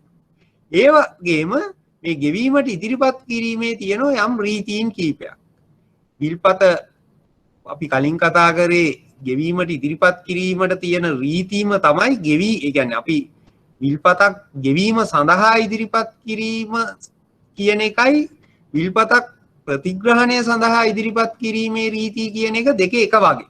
ඒක නිසා පටලව ගන්නත් එපා. ඒතකොට ගෙවීමේදී කරන්න තියෙන්නේ තර ටිකම තමයි. මේක ඉල්ලූ විට ගෙවිය යුතුයයි සඳහන් නොවන බිල්පතක් නම් මේක කල්පිරුණට පස්සේ තමයි ගෙවන්න ඉදිරිපත් කරන්න ඕන.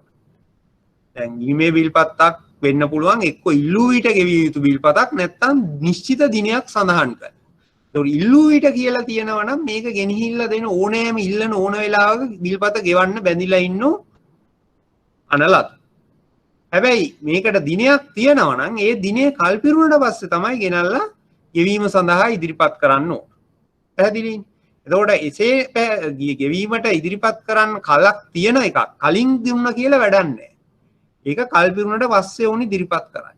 ඒ වගේම ඉල්ලූ විට සඳහන් නම් අපිට ප්‍රශ්නයක් නැහැ. ඕන වෙලාවක ඉදිරිපත් කරොත් එයට අනලදු ගෙවීමට බැඳී සිටිනවා.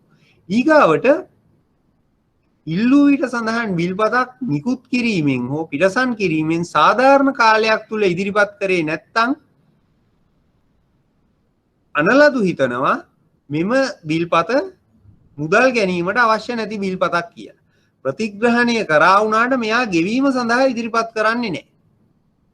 ඉල්ලූ විට ගෙවන්න කියලා තියෙන බිල්පතක් සාධාරණ කාලයක් තුල ඉදිරිපත් කරන්න ඕනේ. සාධාරණ කාලයක් කියන එක වචනේ සාධාරණ කාලයක් කිව්වට විනිමය බිල්පත් ආඥා පනතේ දින ගාණක් කියලා නැහැ. සාමාන්‍යයෙන් ව්‍යාපාරික ලෝකයේ සාධාරණ කාලයක් කියලා තියෙන ඉල්ලූ විට ගෙවිය යුතු බිල්පතක් සාමාන්‍යයෙන් ඒ අදාළ ව්‍යාපාරයට සාපේක්ෂව තමයි කාලය සාධාරණයි කියලා තීරණය වෙන්නේ. එක එක ව්‍යාපාරවල මේ සාධාරණ කාලය වෙනස් විය හැකියි. දින 3-4ක් සතියක් දෙකක් ඒ අනකරු අනලදු සහ ආදායකයා ජීවත් වන ප්‍රදේශ අනුව මේක වෙනස් වෙන්න පුළුවන්. එකම තැනක එකම ගමක එකම නගරයක ඉන්නකොට මේ සාධාරණ කාලය කෙටි කාලයක්. හැබැයි අපි හිතමු රටවල් දෙකක නම් එහෙම නැත්නම් ප්‍රදේශ දෙකක නම් මේ කාලේ අම්මාකාරයකට වැඩි වෙන්න පුළුවන්. මොකද අර අනලදු වෙත පැමිණීමට කාලයක් ගත වෙනවා. ඒක තමයි සාධාරණ කාලය කියන එකට දිනයක් දීලා නැහැ. නමුත් නිශ්චිත දින 3ද දින 4ද කියලා නැහැ. යම් සාධාරණ කාල සීමාවක් තුල ඉදිරිපත් නොකරොත් ඒ ඉදිරිපත් නොකර හැරීමක් විදිහට එහෙම නැත්නම් ගෙවීමට ඉදිරිපත් නොකිරීමක් විදිහට තීරණය වෙනවා. ඒ වගේම ධාරක හෝ ඔහුගේ නියෝජිතයා විසින් වැඩ කරන දිනයක් තුන අනලදු වෙත පිළිගත් ස්ථානයකදී මේ ඉදිරිපත් කිරීම කරන්න ඕන. අපි ඕක කලින් කතා කරා ධාරක හෝ ඔහුගේ නියෝජිතයා අනලදු වෙත ඔහුගේ නිවසේදී නැත්නම් ඔහුගේ ව්‍යාපාරික ස්ථානයේදී පිළිගත් ස්ථානයකදී මෙය සිදු කරන්න ඕන. ඒ වගේම අනලදු ලෙස කීප දෙනෙක් නම් කරලා තියෙන විට එක් පුද්ගලයෙකුට විතරක් දීලා බෑ. ඒ නියෝජිත අනලදු විදියට කීප දෙනෙක් නම් කරලා ඇති විට ඒ සියලුම අනලදුවන් වෙත මේ ඉදිරිපත් කරන්න ඕන. හැබැයි එක්කෙනෙක් ඉන්නවා නම් නියෝජිතයා විදියට සියලුම අනලදුවන් වෙනුවෙන් ඔහුට විතරක් ඉදිරිපත් කිරීම ප්‍රමාණවත්. ඒ ටික තමයි ගෙවීමට ඉදිරිපත් කිරීමේදී තියෙන කොන්දේසි ටික. ඒ ටික පැහැදිලිද?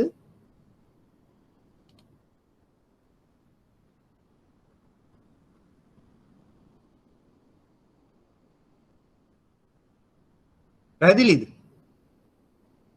right. ඊගාවට අපි බලමු දැන් විල්පත ගෙනල්ලා අනකරු විසින් අනලදු වෙත ලබා දුන්නා ආදායක හෝ ධාරක විසින් අනලදු වෙත ලබා දුන්නට පස්සේ වැඩ දෙකක් තමයි වෙන්නේ. එක්ක මේ බිල්පතට මුදල් ගෙවන. මුදල් ගෙවුවොත් මේ බිල්පතේ වගකීම ඉවරයි. මොකද මුදල් ගෙවුවට පස්සේ බිල්පතේ වගකීම අවසන් වෙනවා.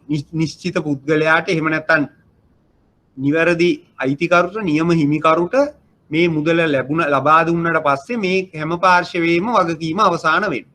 හැබැයි මේක වෙනස් වෙන්නේ අගරුවක් සිද්ධ වුණොත්. අගරුවක් කියන්නේ බිල්පතට මුදල් ගෙවීම නොකර හැරීම. ඒතකොට අගරුවක් සිද්ධ වුණොත් මොකද වෙන්නේ? අනිවාර්යයෙන්ම ධාරකට තමාගේ අයිතිවාසිකම් ක්‍රියාත්මක කරගන්න පුළුවන් නීතිය මගින්. එක්කෝ දැන් අනලදු වෙත ගෙනහිල්ලා ඉදිරිපත් කරාම අනලදු මෙයා අගරු කරනවා.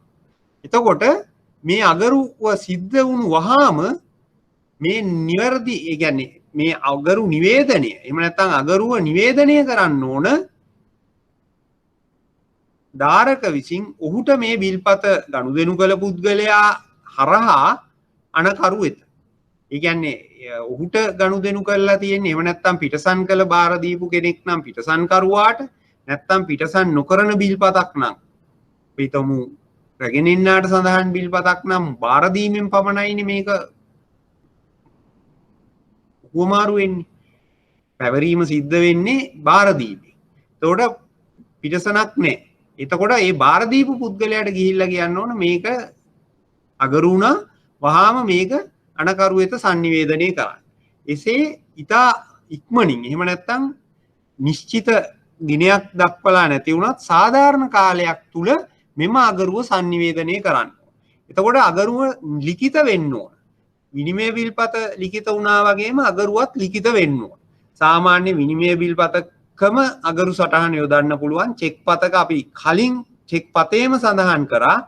නමුත් වර්තමානයේ එක නව නීතීන් සමග වෙනස් වෙලා දැන් අගරු නිවේදනය කියලා චෙක් පත අගරු නාම වෙනත් නිවේදනයක් ලබා දෙනවා Payment and Settlement Act එක තුලින්. එහෙම නැත්නම් ගෙවීම් සහ පියවීම් පද්ධති පනත මගින්. ඒ ගැන අපි ඉස්සරහට කතා කරමු.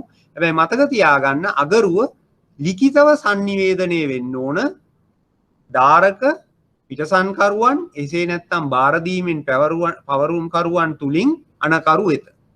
පැහැදිලිනේ?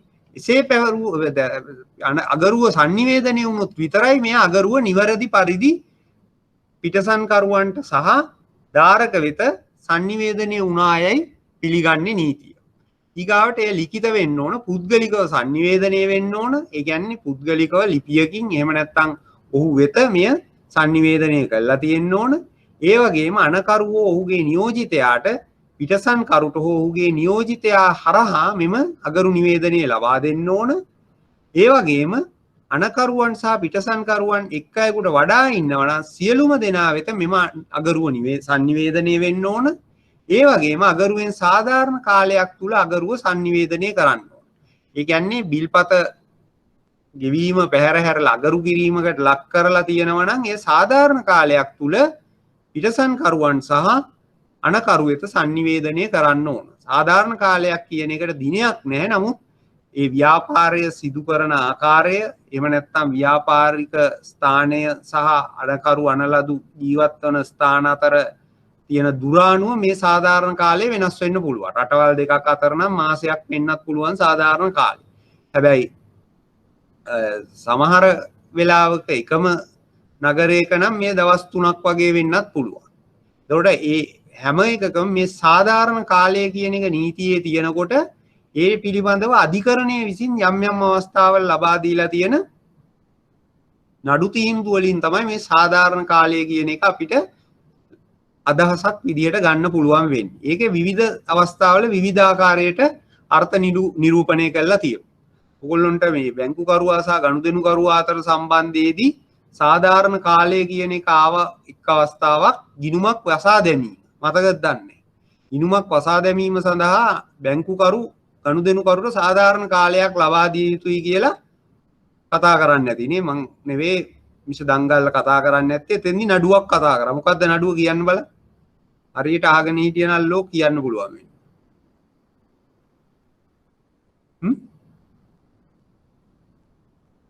සාධාරණ කාලය සම්බන්ධයෙන් මාසයක කාලයක් ප්‍රමාණවත් නැහැ කියලා නඩු තීන්දුවක් දීලා තියෙනවා ගිණුම වසා දැමීම සඳහා වන සාධාරණ කාලය ගැන. මොකද නඩුව? මේ තියෙන නම් කියලා අහන්නද නැත්නම් ඕගොල්ලෝ උත්තර දෙනවද?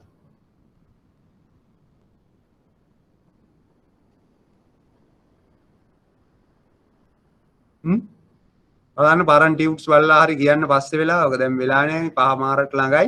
ඒ නිසා ප්‍රශ්නේම ලබන සතිය ආයි අහනවා. එතකොට මතක තියාගෙන ඉන්න. දැනට අපි බලමු මේකේ සාධාරණ කාලය කියන එකට දිනයක් දීලා නැහැ. ඒ ව්‍යාපාරයේ ස්වභාවය මත අපිට අගරුව සාධාරණ කාලයක් තුල sannivedanaya කරන්න ඕන පිටසන්කරුවන්ට සහ අනකරුවන් වෙත. පැහැදිලිද? අද කතා කරපු ටික පැහැදිලිද?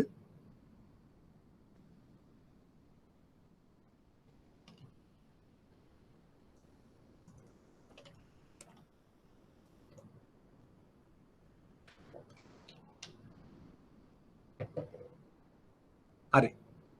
එහෙමනම් අපි අදට නවත්තමු. ටියුට්ස් දෙකක් ඕගොල්ලෝ ගාව තියෙනවා. ටියුට්ස් දෙක කියවන්න කියවලා හිටියත් ලේසි. මොකද මේක මං කිව්වේ පොඩ්ඩක් සංකීර්ණයි. එකින් එක ස්ටෙප් එකට යනකොට ඒකයි වැඩි පොඩි ප්‍රමාණයක් කතා කරන්නේ අපි. මොනවා හරි ප්‍රශ්න තියෙනවා නම් අහන්න. මං හිතන්නේ අද නම් 100% ක්ලියර් නේ. මං හැමතිස්සෙම ප්‍රශ්නේ පැහැදිලිද කියලා අහගෙන ගිය නිසා අද ප්‍රශ්න නැතුව ඇති අන්තිමට අහන්න නේ. තියෙනවද?